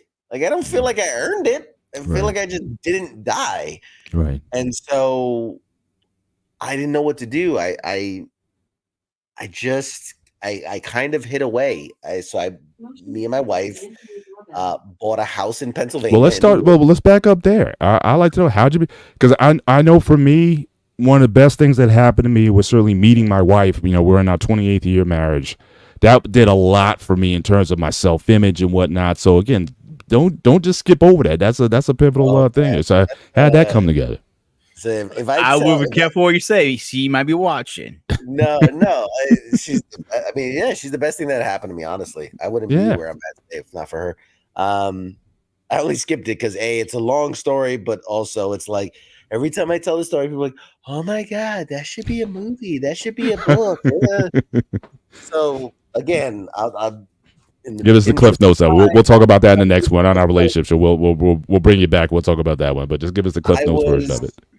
I was, funnily enough, engaged to someone, an Italian girl, while I was over in Italy. Right. And when I got injured, I got sent back to the States, and I didn't really have a family. You know, I wasn't close to any family and everything. And so they're like, "Well, who can we bring to you?" And I said, "Well, bring my fiance." And they're like, "Well, we typically don't do that. Like, we only do that for spouses." I was like, "Well, that's all I have." And so they pulled some strings. Now, luckily, she was Italian American. She born and lived in Italy, but it turned out her dad was a soldier, so runs in the family. So she had an American passport, so they were able to get her over. She shows up, and now right away I could tell she's being super weird. And in my mind, it's obviously the love of her life has almost died, and I looked horrible. It was bad. It was very bad. I can imagine. And so I'm thinking, like, of course she's acting weird. Like she's struggling. She's adjusting to this new way of life. And after a couple days, couple weeks, like we were arguing and whatever. And finally one day she's like, "I gotta go. I'm gonna go fly to visit a friend or whatever in Kentucky," or something like that. And I was just like, again, I'm all hopped up on drugs and prescribed in the hospital drugs. But I'm all on painkillers and all that. So I'm just like, "Yeah, baby, whatever. I'll buy your ticket, whatever." And so she left, and then I like it kind of was just like, "Wait a minute, where is she going? Like, she just came from Italy, and now she's leaving." And then I tried to get a hold of her, and I couldn't. Long story short, I get a buddy of mine still in Italy. He calls me, and they're like, "Hey, we just saw her on the base." And I'm like, "What?" And it turns out that she had been cheating on me while I was gone. Very classic. And so she was going back to see her man. Right. Which obviously, when I got a hold of her, I was like, "Yeah, you don't come back. Like, we're done." Gotcha. And I'm like, and I look back at it now and I kind of laugh because I'm like, man, how shitty you have to feel as a person. Like, it's bad enough to cheat on someone, but then like the person you're cheating on like dies and comes back to life, and now you have to take care of them in the hospital. Couple times, that's right. Yeah, it's kind of a weird thing. Anyway, so it's funny. I only mentioned that because my whole life I'd been a serial dater. I obviously grew up in a very broken home, and I put way too much into the importance of having a significant other. And like, I professed my love to every girl that gave me any kind of attention. It was sick, very bad. Yeah. Just sex and love and all that was just all a big mumble just mess in my head. Right. So I was just like, this devastated me in a way where I was so angry, and I was recovering, and it was a bad thing. And so I made this declaration in my head where I'm like, "That's it. I'm done with women. Like, I don't think I'm ready to be gay yet, but I'm done with women for right now." And so I was like, I for the first time in my life, I was single. And it lasted like, I think, a month and a half, 2 months, something like that. And then I had an aunt, like not even a blood aunt, man. Like, this is how shitty my family is. None of my blood relatives ever came to visit me. But I had an aunt who had married into the family. Right. And I guess cared enough that she showed up and visited. And, she saw me. I was super depressed and everything. And she's like, we need to take you out. Like, that's the way. And I'm like, I'm in the hospital. I had like one arm was in a cast, one arm was in a sling. I'd lost like 80 pounds. Like, I was 200 solid muscle. Yeah. And I was like 125. I was a skeleton, and I was sunken eyes. I looked terrible. Wow. And she's like, we need to just get you out of the hospital and whatever. And and she's like, we got to get you out. And I remember, like, she tells the doctor, she's like, hey, we're gonna go for a walk. He's like, all right, but just make sure you stay on the hospital ground. She's like, yeah, no, of course. You know, you always got that crazy uncle, crazy aunt. She was the crazy aunt, for sure. And so next thing I know, she's shoving me into a taxi, and we're going out to, like, I'd never even been off the property at that point. Right. And she took me to the mall. And I remember she kept nagging me. She kept going like, you know what you need? You need a good woman. You need a good woman that it'll change everything. And I was like, dude, I'm not women. No. I like, look at me. I look like death. I'm not in a place for that. And she just kept pestering me and pestering me. What about this girl? Oh, what about this girl? Hey, you should talk to this girl. And I was like, look, if I talk to the next girl that you point out, we drop this shit. And she goes, okay, deal. Right. So I'm thinking like she'll just pick the next girl. We'll get this done with whatever. But no, she goes silent and we're just cruising. Finally, we get to the mall and I can see her. She's like looking around and go on one level and then go on another level. And now we're finally level. And I'm going to date myself here, but we went to a CD store. Physical media. Oh, yeah. So we went to a CD store. I was like, I'm going to get the newest Linkin Park thing because I was like, whatever. Right. And I remember we're walking in the door. And she grabs me by the shoulder. She goes, her.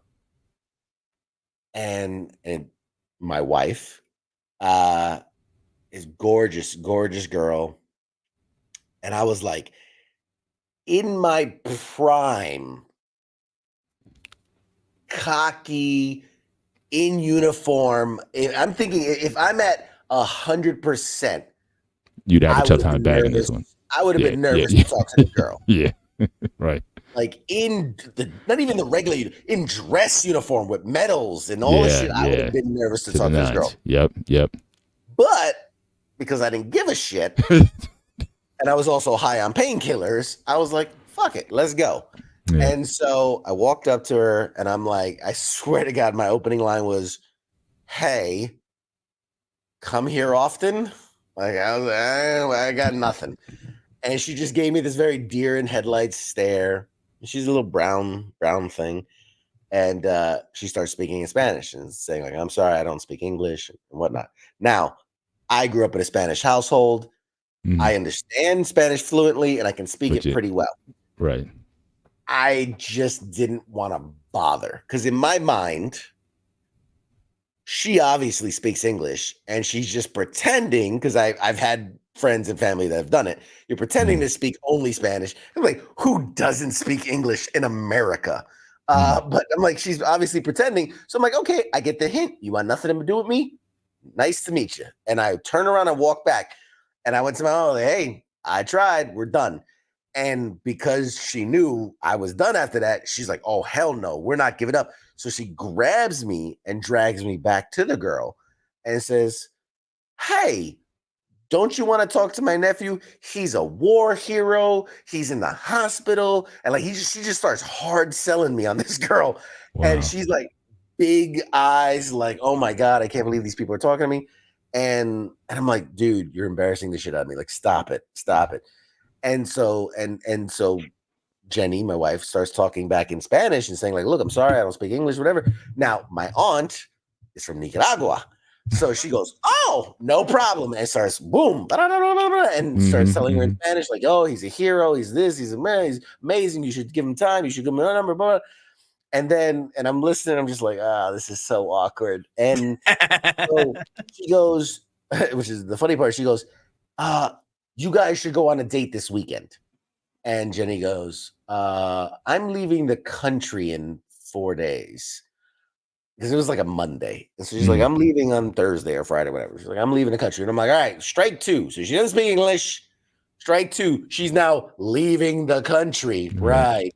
And then so my aunt goes, well, give him your phone number. Oh, I don't have a phone. I'm like, oh my God, she's making it so clear. She wants nothing to do with us.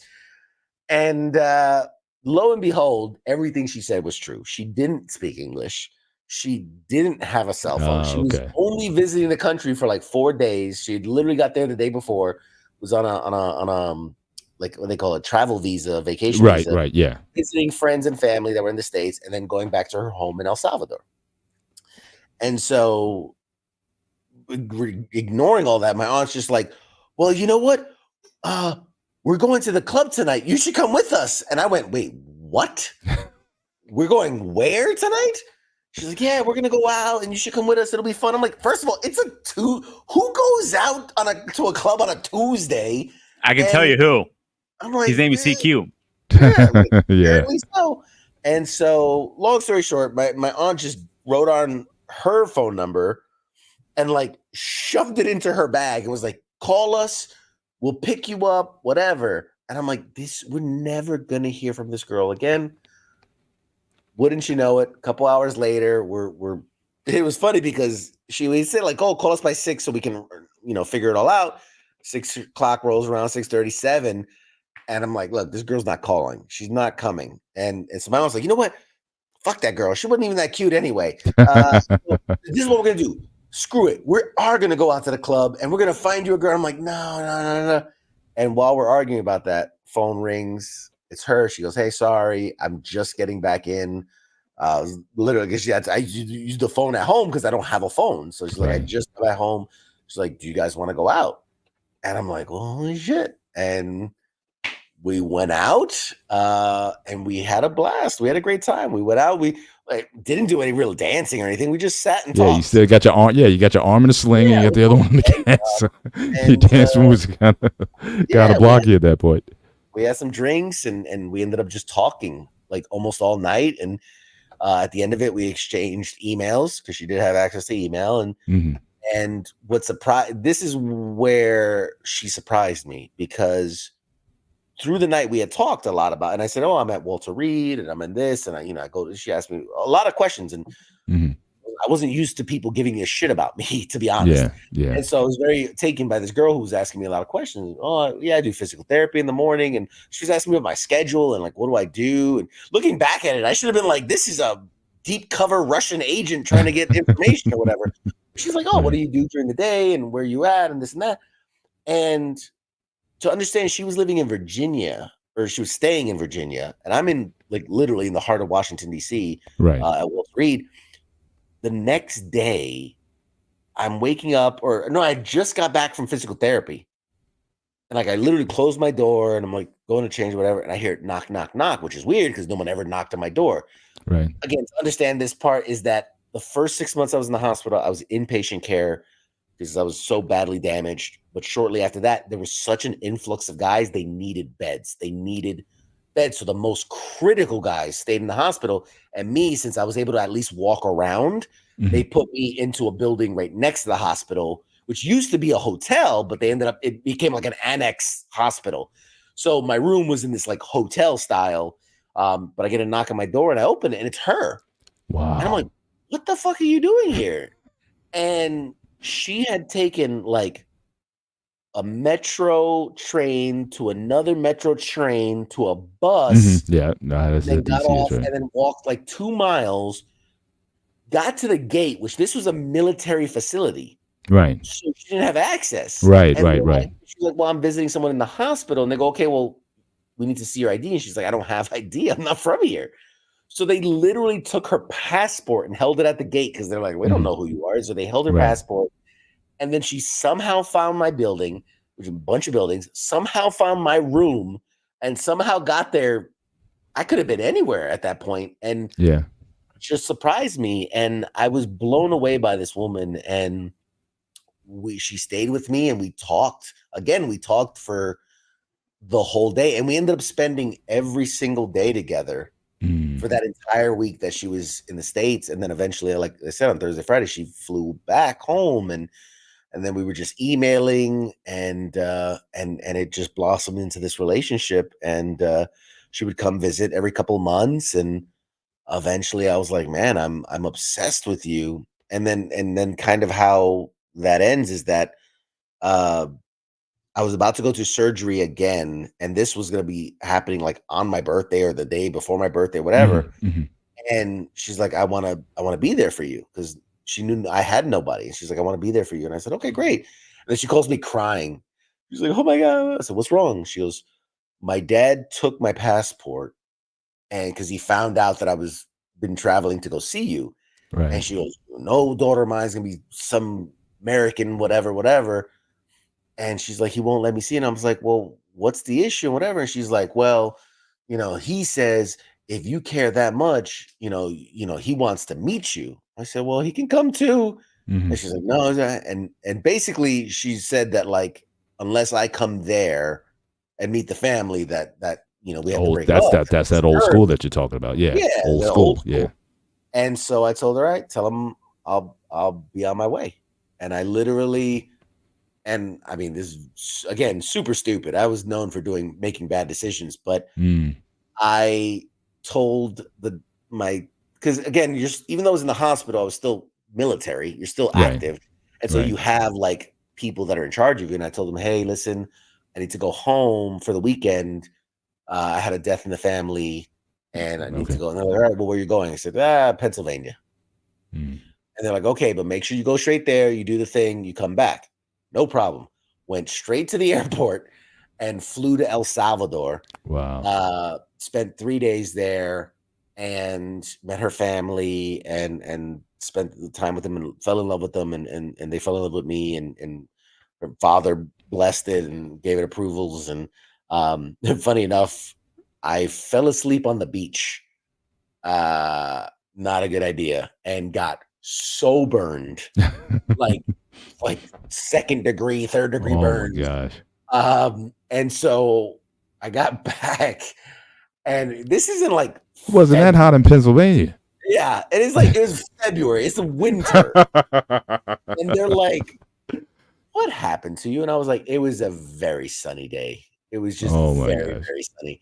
And obviously, like, they knew I had done something. They couldn't figure out what, but they knew I'd done something. And I remember I had to go to the hospital for like burns, because I was like, I'm burned real bad. Yeah. But yeah, so lo and behold, a couple months later, I was just like, look, you are the best person I've ever met in my life. I want to put a ring on it before anybody else gets a chance to. And we got married, and she's been my ride or die since day one. And it hasn't always been pretty, and it hasn't always been perfect. But so I got a couple of statements here I got to tell you. Number one, depends who you talk to.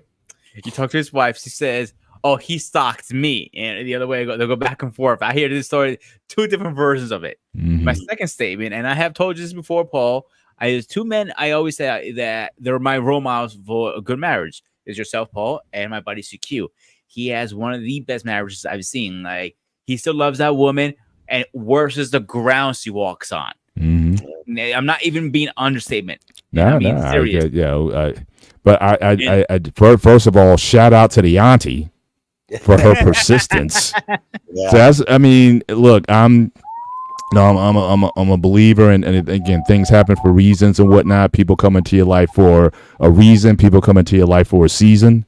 And again, the fact that your aunt showed up at the time that she did, as persistent as she was, and your wife was there, your future wife would be there and whatnot, and the way everything that worked out, I truly think things just don't happen by accident. I hear a lot of guys in these spaces talk about, well, the women of today or this or that or whatever. Is like, look, if that's what you seriously want, and if your intentions are good, I mean, there's plenty of good women that are still out there. But sometimes you may have to go off the wall. You may have to do something out of the ordinary to meet them. Even as crazy as just going up to someone and just saying hi, at least you're doing something. But put yourself in position to fail and be willing to fail enough times. Again, your aunt was like, look, if this doesn't work, let's go to the next one. And I think a lot of people get so caught up, like, if you're looking for all the stars to align to say, okay, like to God to say, okay, she's the one. Sometimes God may be speaking to your auntie, you know what I mean? So, and you still got to do the work. So I'm just hearing this story, and I'm just reminded of just all those lessons that I've learned over the years. That again, for so you have your wife, but now talk about this. Now you have her, which I think is obviously a major block in your life. Now let's flesh this out.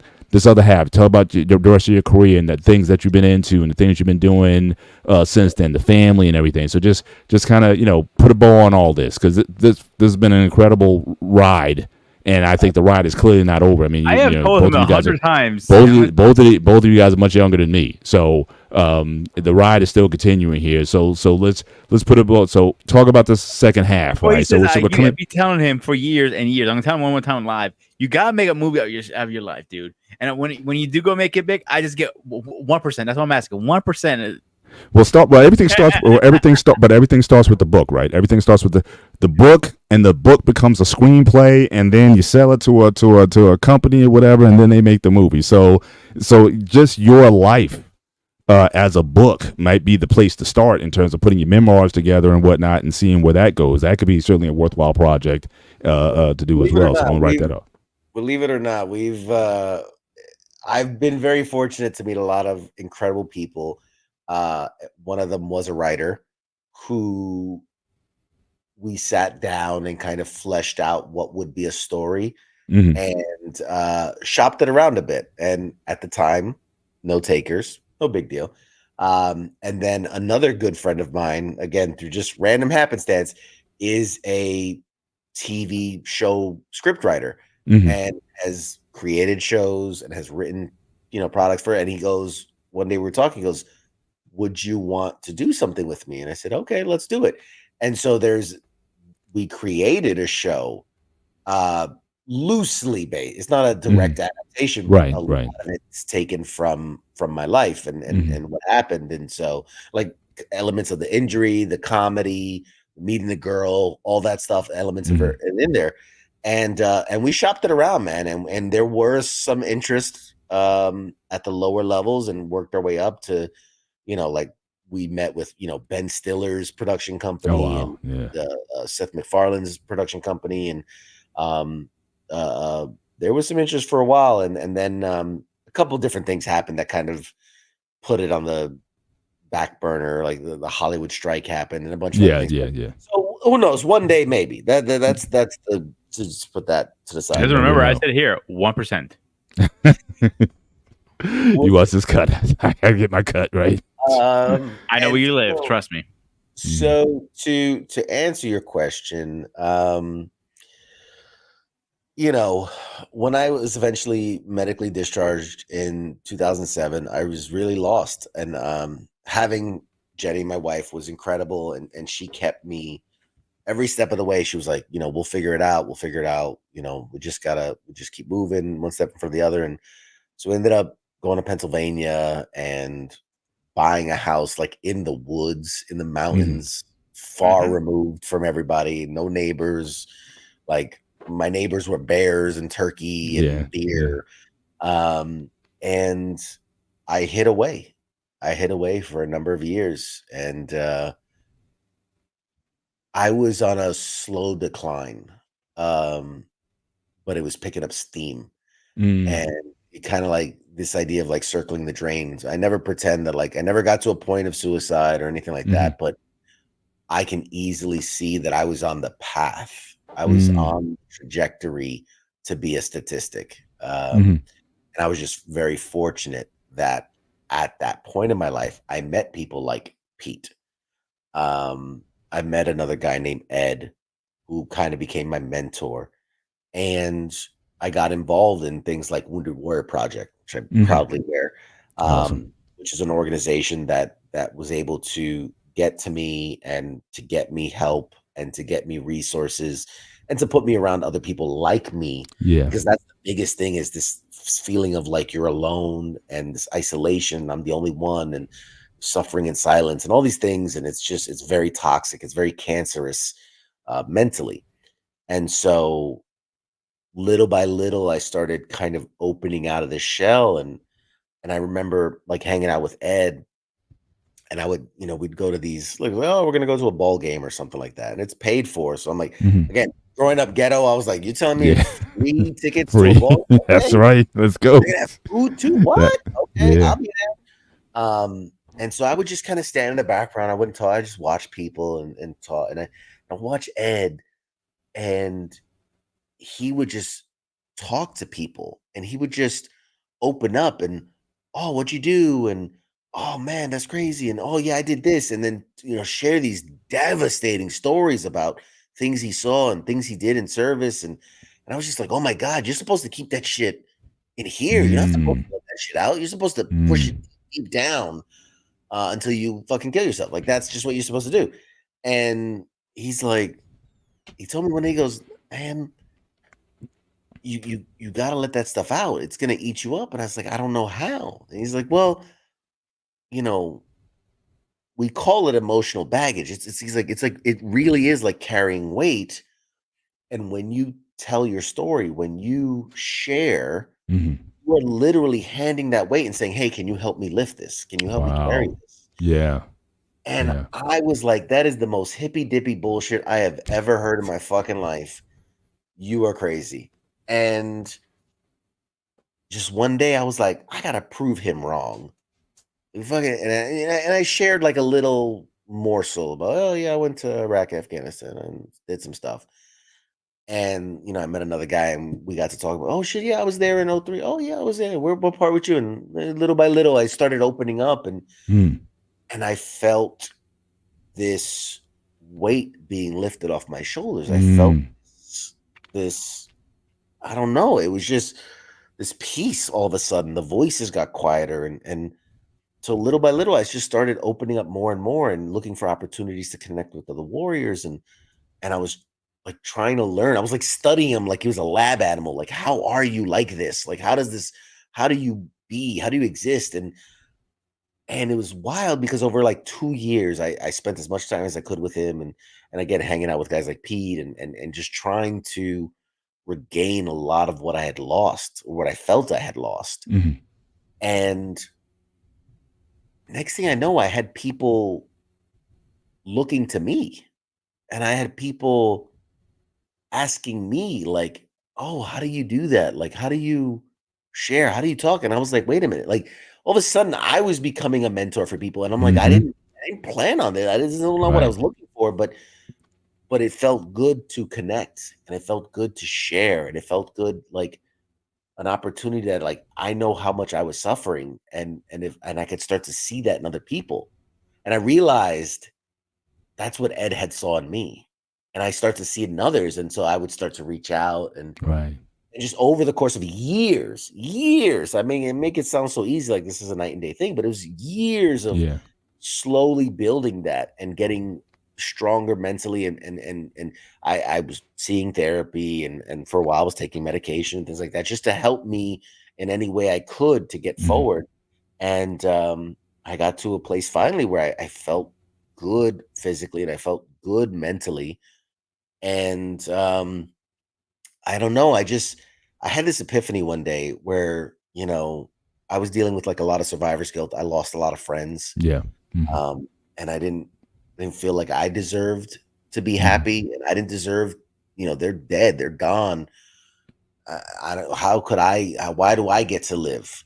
Nobody cares about me. Guys lost it, like left wives, left kids, and I'm this nobody who nobody gives a shit about. Why do I get to keep going? And I had this epiphany, and it was, again, talking with Ed, and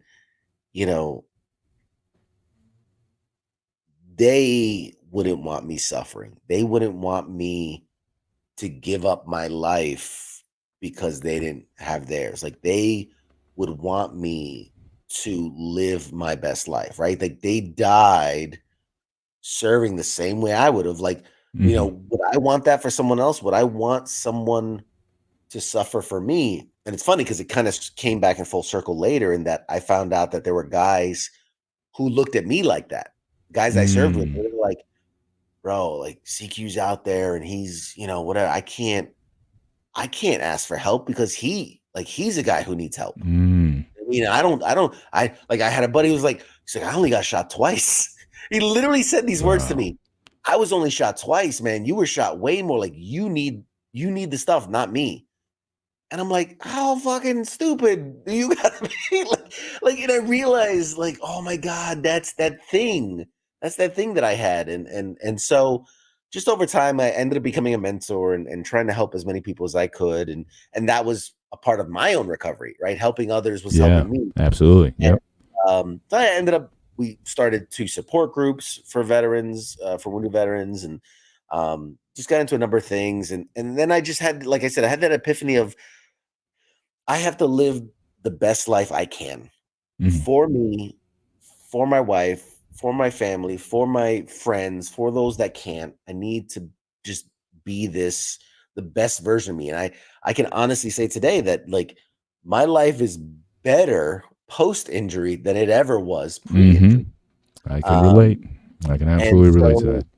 Absolutely. And so, yeah, like I just started saying yes to everything. Like, do you want to take a free golf clinic? Yes. Do you want to? Yes. Yeah.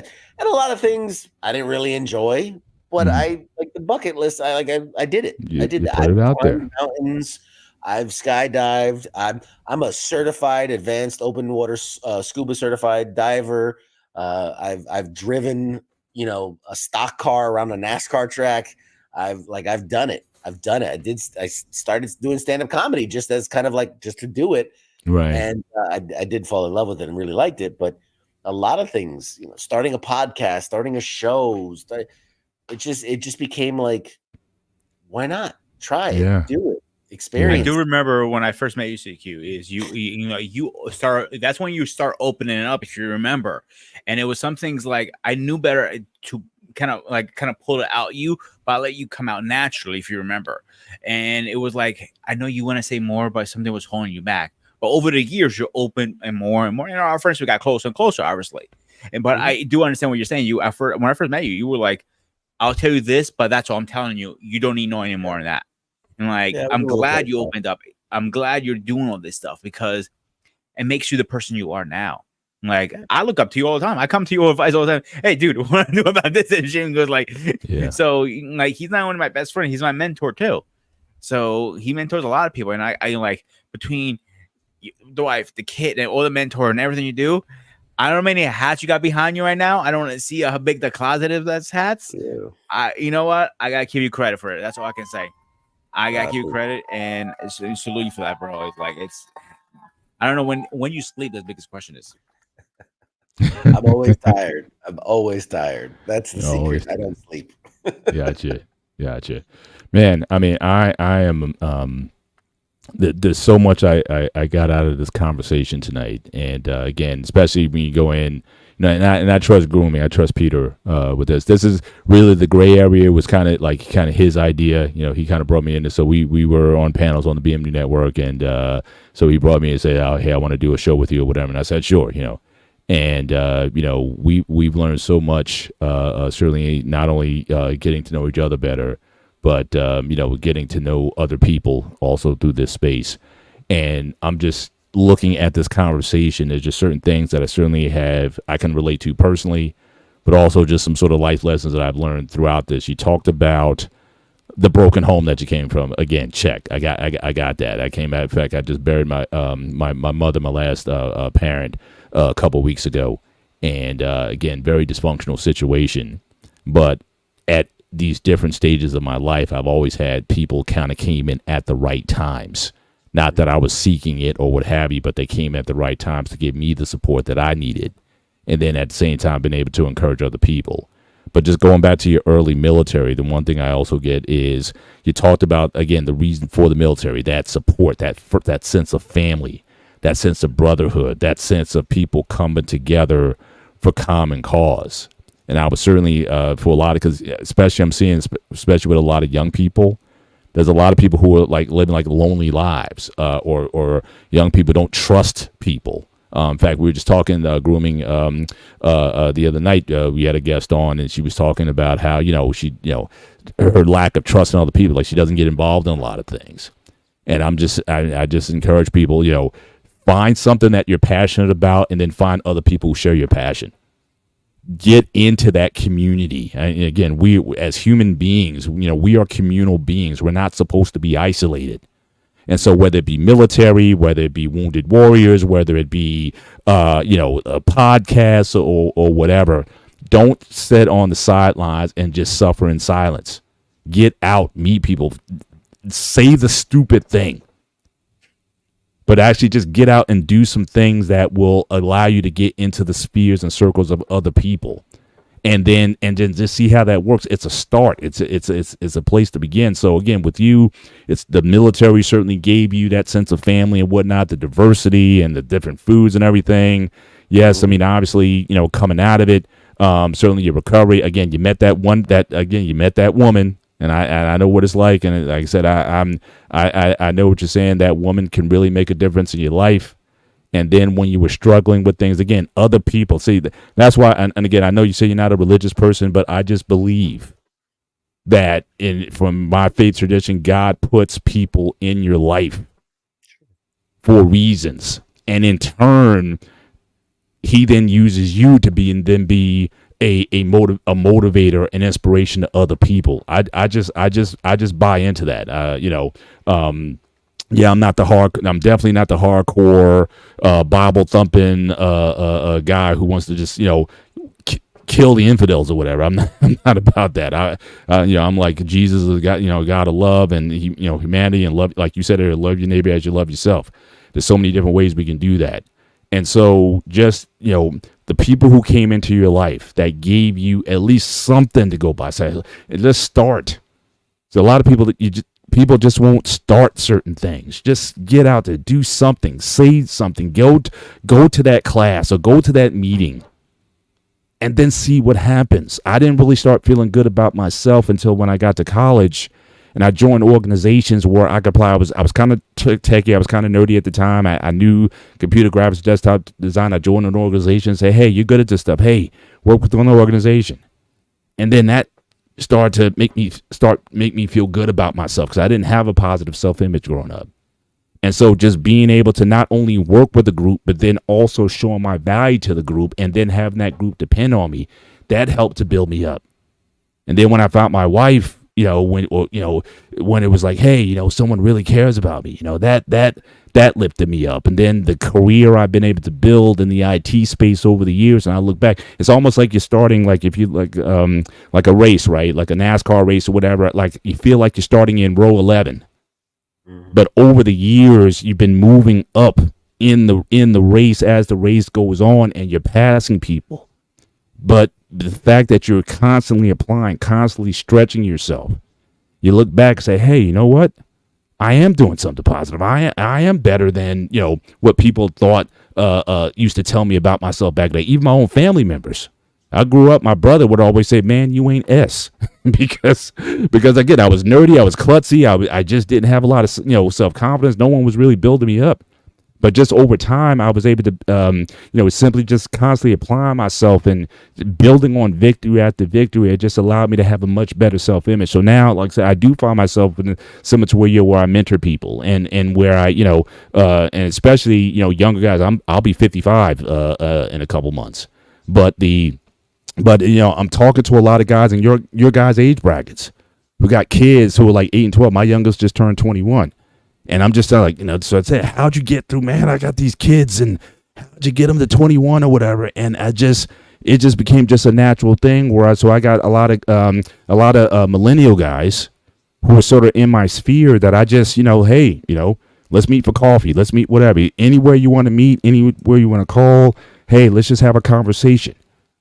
And so again, I feel useful taking the pain that I might have had as a youth and fighting through all that through my 20s and my 30s, finally starting to feel good about myself in my 40s. And now I'm at a space now where I'm the OG, which is crazy to me because I don't feel like it half the time, but people say, yeah, you the OG. So I became a mentor, even if I wasn't necessarily seeking it, but I realized the value in it. So just everything that you've been sharing tonight, it's just been, yes, like, this is what we need. And with all of the negative, all the garbage that's out there, this is what we need to be sharing with people, that regardless of your circumstances, that you can certainly have a turnaround. But again, look for the right people, and I do believe people are placed in your life for a certain reason. So I've just been, this has just been incredibly inspiring. And I just pray that, you continually to be used by whatever force or being or entity that you believe in, that you continue to be used to help other people, to help other wounded warriors and whatnot. Now, I also want to talk to you about the one thing, because I always hear this about, certainly about vets and whatnot. It's very easy oftentimes for a person who's never served to say, well, thank you for your service. And I want to hear from you, the vet, what is the best thing that someone who hasn't served, what's the best thing that we can do? And talk about, again, your wounded warriors. I've heard about the organization, I've seen fundraisers for it and whatnot. Talk a little bit about that. How can people help? How can people get involved? What are some things that you would recommend for the person who hasn't served, like myself? What can we do to let vets know that, hey, we really do appreciate you guys, and it goes beyond just lip service? That's great. Well, first of all, thank you for everything you said. I'm glad that it touched a nerve, and I agree with everything. I get asked a lot, because they're like, well, because people do care. People do care, and they'll say, I don't know what to say other than thank you for your service. And the truth is, a lot of guys don't like it. A lot of guys don't like it. Thank you for your service, because first, it rings untrue for a lot of people, because it's like saying bless you when you sneeze. Like, it's just this reactionary thing. Right. There's no intent behind it, no meaning behind it. And then some people just don't like it because they don't know what to say, or they don't feel like their service. Oh, I'm a cook. What service? I'm making eggs. Like, you know what I mean? Like, they don't feel like they're contributing to this greater service. The thing that I've asked this to a lot of vets, and I think the consensus of instead of thank you for your service. I mean, if that's all you have the time for, throw it out there, whatever. It's a God bless you. You know what I mean? It's the same. It rings the same. But yeah, I would tell people, like, if you're with someone you think's a veteran or military member, and you say, "Oh, did you serve?" Like, yeah, I did. Oh, what branch? Oh, Army, whatever. Oh, nice, man. What you do while you were in the service? Yeah, I was 11 Bravos, infantry, and served. Oh, wow. You serve anywhere cool? Yeah, I was in Italy. I went to Iraq and Afghanistan. Oh, cool, man. Well, hey, man, I appreciate what you do. Thank you. I hope you're good. And in that small interaction, it has the same meaning of a thank you for your service, but for me, you actually asked about my service. You cared. There's a difference by just blindly saying thank you for your service. You don't know my service. You don't. I could have been in prison for because I chopped off some dude's head, and you're thanking me for my service. So but if you, again, you don't have to go into the whole I started out in this and that, but just a general, what branch you were in, oh, cool. Did you go any cool places? Yeah, I went to here and here. Man, that's awesome, dude. I'm glad you're home. Hope you're doing okay. That to me, the people that do that always blow me away, and I'm always caught off guard because I'm not used to it. And that's right. It's not because I'm used to, oh, thank you for your service. Yeah, thanks. Yeah, appreciate it. And so but someone genuinely caring and wanting to give thanks, that means something. Yeah. Barring all that, it's always nice when someone buys you a drink. Just saying.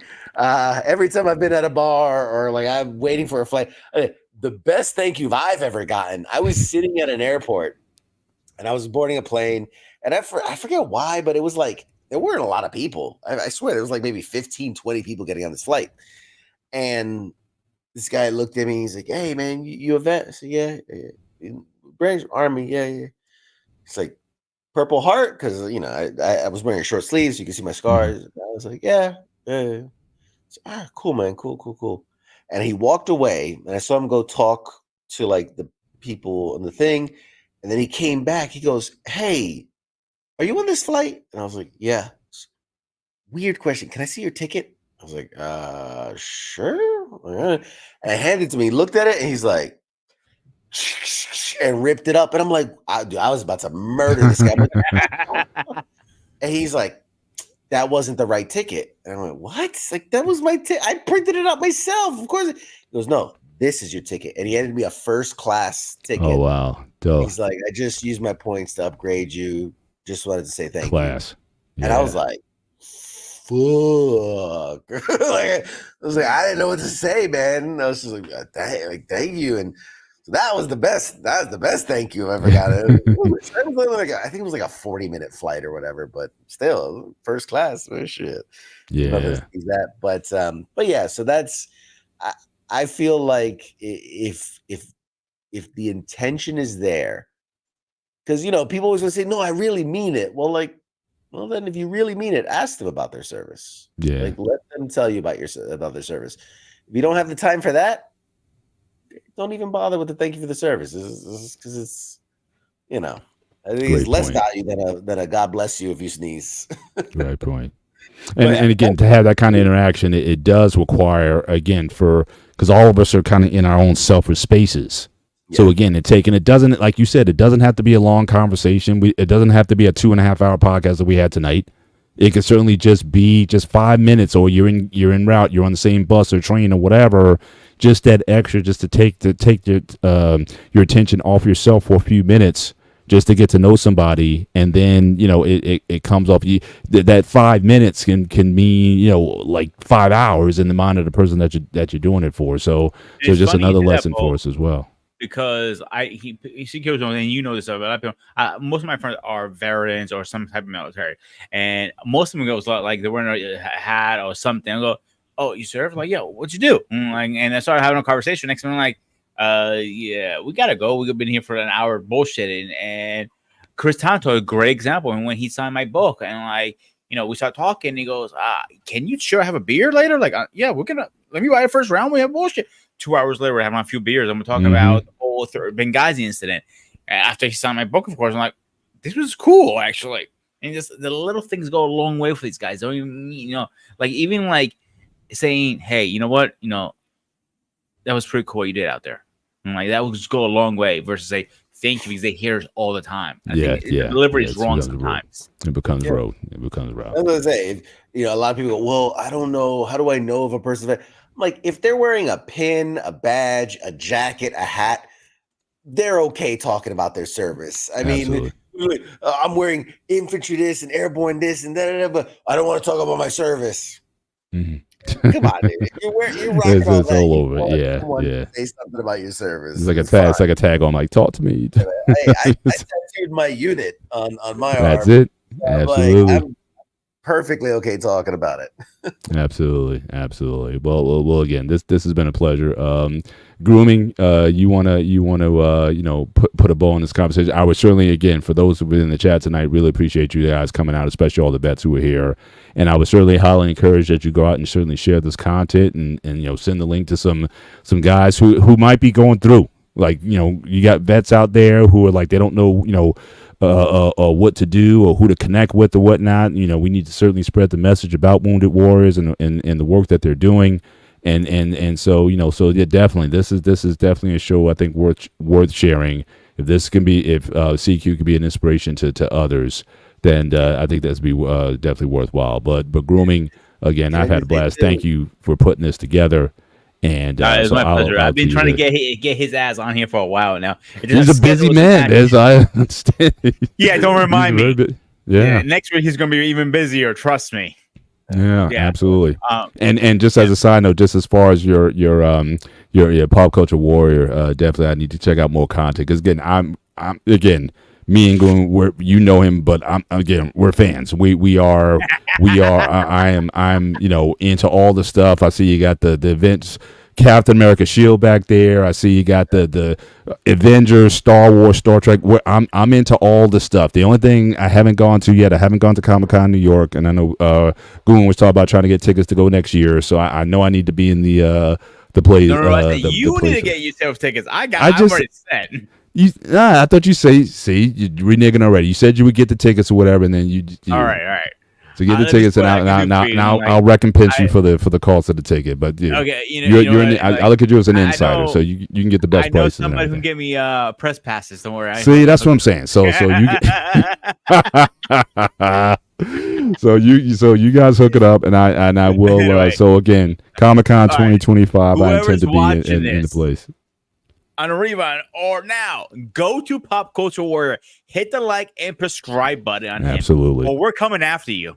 Oh, we Absolutely. will. We will find you. We know where you are. We know where you sleep. We will make you hit the subscribe button. Don't you say a word.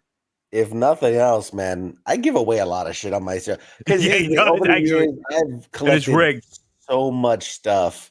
In fact, somebody's over here jealous because I'm gonna be giving away this. Is it? Where is it? Is this for those Metal Gear Solid fans? Oh wow, this is cool. Everybody. So there's like David Hayter, Vanessa, Phil Lamar's on here, Doug Stone, like all the voice actors. Hang on. Counter offer. See how it will look back there as my background and everything. You gotta win it. You know, your best friend. You know, he's a Patreon member. He's your Ryan Dye. I've been knowing you for about 20 years. It's not working, is it? It's not working, is it?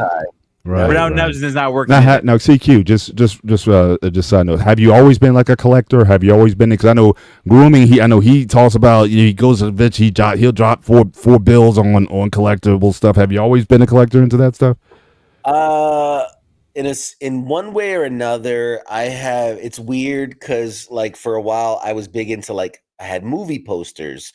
And then it became comic books, and then it became just little autographs things, and like so it's evolved over years, collecting different types of stuff, and then now it's just kind of all things pop culture. But like when I travel, I go to new states or new events, like I'll get pins. I have a pin board over there too that has little pins of all the places I've been, and right. So yeah, like I now have to be very, very careful because I'm like running. All those cabinets are full of things. Plus closets over there full of things. Wow. Yeah, there's a coin. There's one of the coins I made. I like the arrangement. Looks very nice. So it's a lot. Like I have an Avengers poster over there signed by Robert Downey, a Deadpool poster signed by Ryan Reynolds, a Jay and Silent Bob signed by Kevin Smith, and comics, and like every wall is covered with stuff at this point. I'm running out of space. So. Awesome. Definitely looking forward to it. I would say, if you remember, content. Was it 3 years ago? Was it 4 years when we bought the lightsabers? And I dropped a good G on, I think it was mine or something like 800. It was 800. He looked at me like, "You seriously gonna drop that?" I looked at him like, "You dropped more things." I mean, that one back there I got for $50. it's just value. Right. Fine value. Yeah. 800. I don't know. So I might be going Carbolite. If I don't own these sabers right now, but I might have. I got to start small. So I may start with Carbolite and build up. I'm not ready for Vader's Vault or Saber Forge yet. So I'm not there yet. I'm still paying bills, man. So Vader is the most expensive saber. Like we went to Saber Force actually, and they're pretty decent and not bad. But Vader Force is like the number one saber you can get out there. But anyway. So he was CQ from Pop Culture Warrior, one of the greatest guys I know, sweetest, humble, a husband, a father, my best friend. Don't make me take everything back now. And obviously, one of the, what else can I say? He's the greatest guy I know. He's my mentor, my best friend, and everything. So please do us all a favor. Go around to the channel, hit a sub and like. That's all I'm asking you guys to do. Absolutely. Except that, you got anything else today, Paul? Or that's it on your side? I think we're good. So again, he is CQ. He is Grooming and Reviews 101, aka Sparta, aka Peter, aka Panagiotis. I am Mr. Bennett, and this has been the Gray Area. Enjoy the rest of your week. Stay safe. We'll see you next time. Take care, guys. Have a great night. David, wake up! You're sleeping again on us. Great Black producer. Wake up! I'm gonna put on blast. He doesn't wake up in a minute. This happened a couple weeks ago, by the way. It did. He fell asleep. He literally fell asleep behind the Corollas. He was drooling and snoring and everything. I mean, absolutely. What are you gonna do? There you go. This is the after hour show. The OT. I guess that we're in. But Let me see if I can get him on the phone really fast. yeah, to close this out. Yeah. We'll share since we have a minute. Mm. When I've done support groups, a lot of people will ask, what should I do, or how do I get to a position like where I'm at? And I always give the same two pieces of advice, Mm-hmm. which is first, do something outside of yourself. Absolutely. And a lot of that is like volunteerism. Absolutely. Homeless shelter, soup kitchen, Habitat for Humanity, Mm-hmm. clean up a cemetery, whatever, doesn't matter. But being of service outside of yourself, I think, is such an important thing.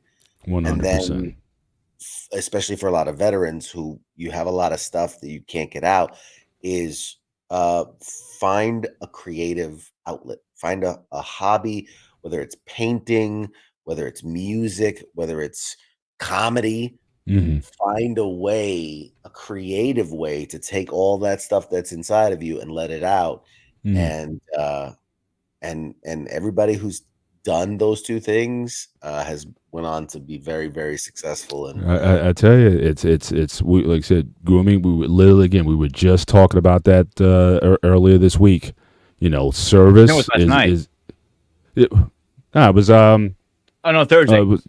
Thursday show. Yeah, yeah, so, Thursday. A few days ago. Yeah, it's just such a thing, especially for those who are kind of introverts. If you have difficulty making friends and whatnot, again, there's nothing like shared service, shared sacrifice. And you build, and again, trust is something you have to build over time. Everyone wants friends right away, but trust is built. But it's oftentimes done again in that act of service.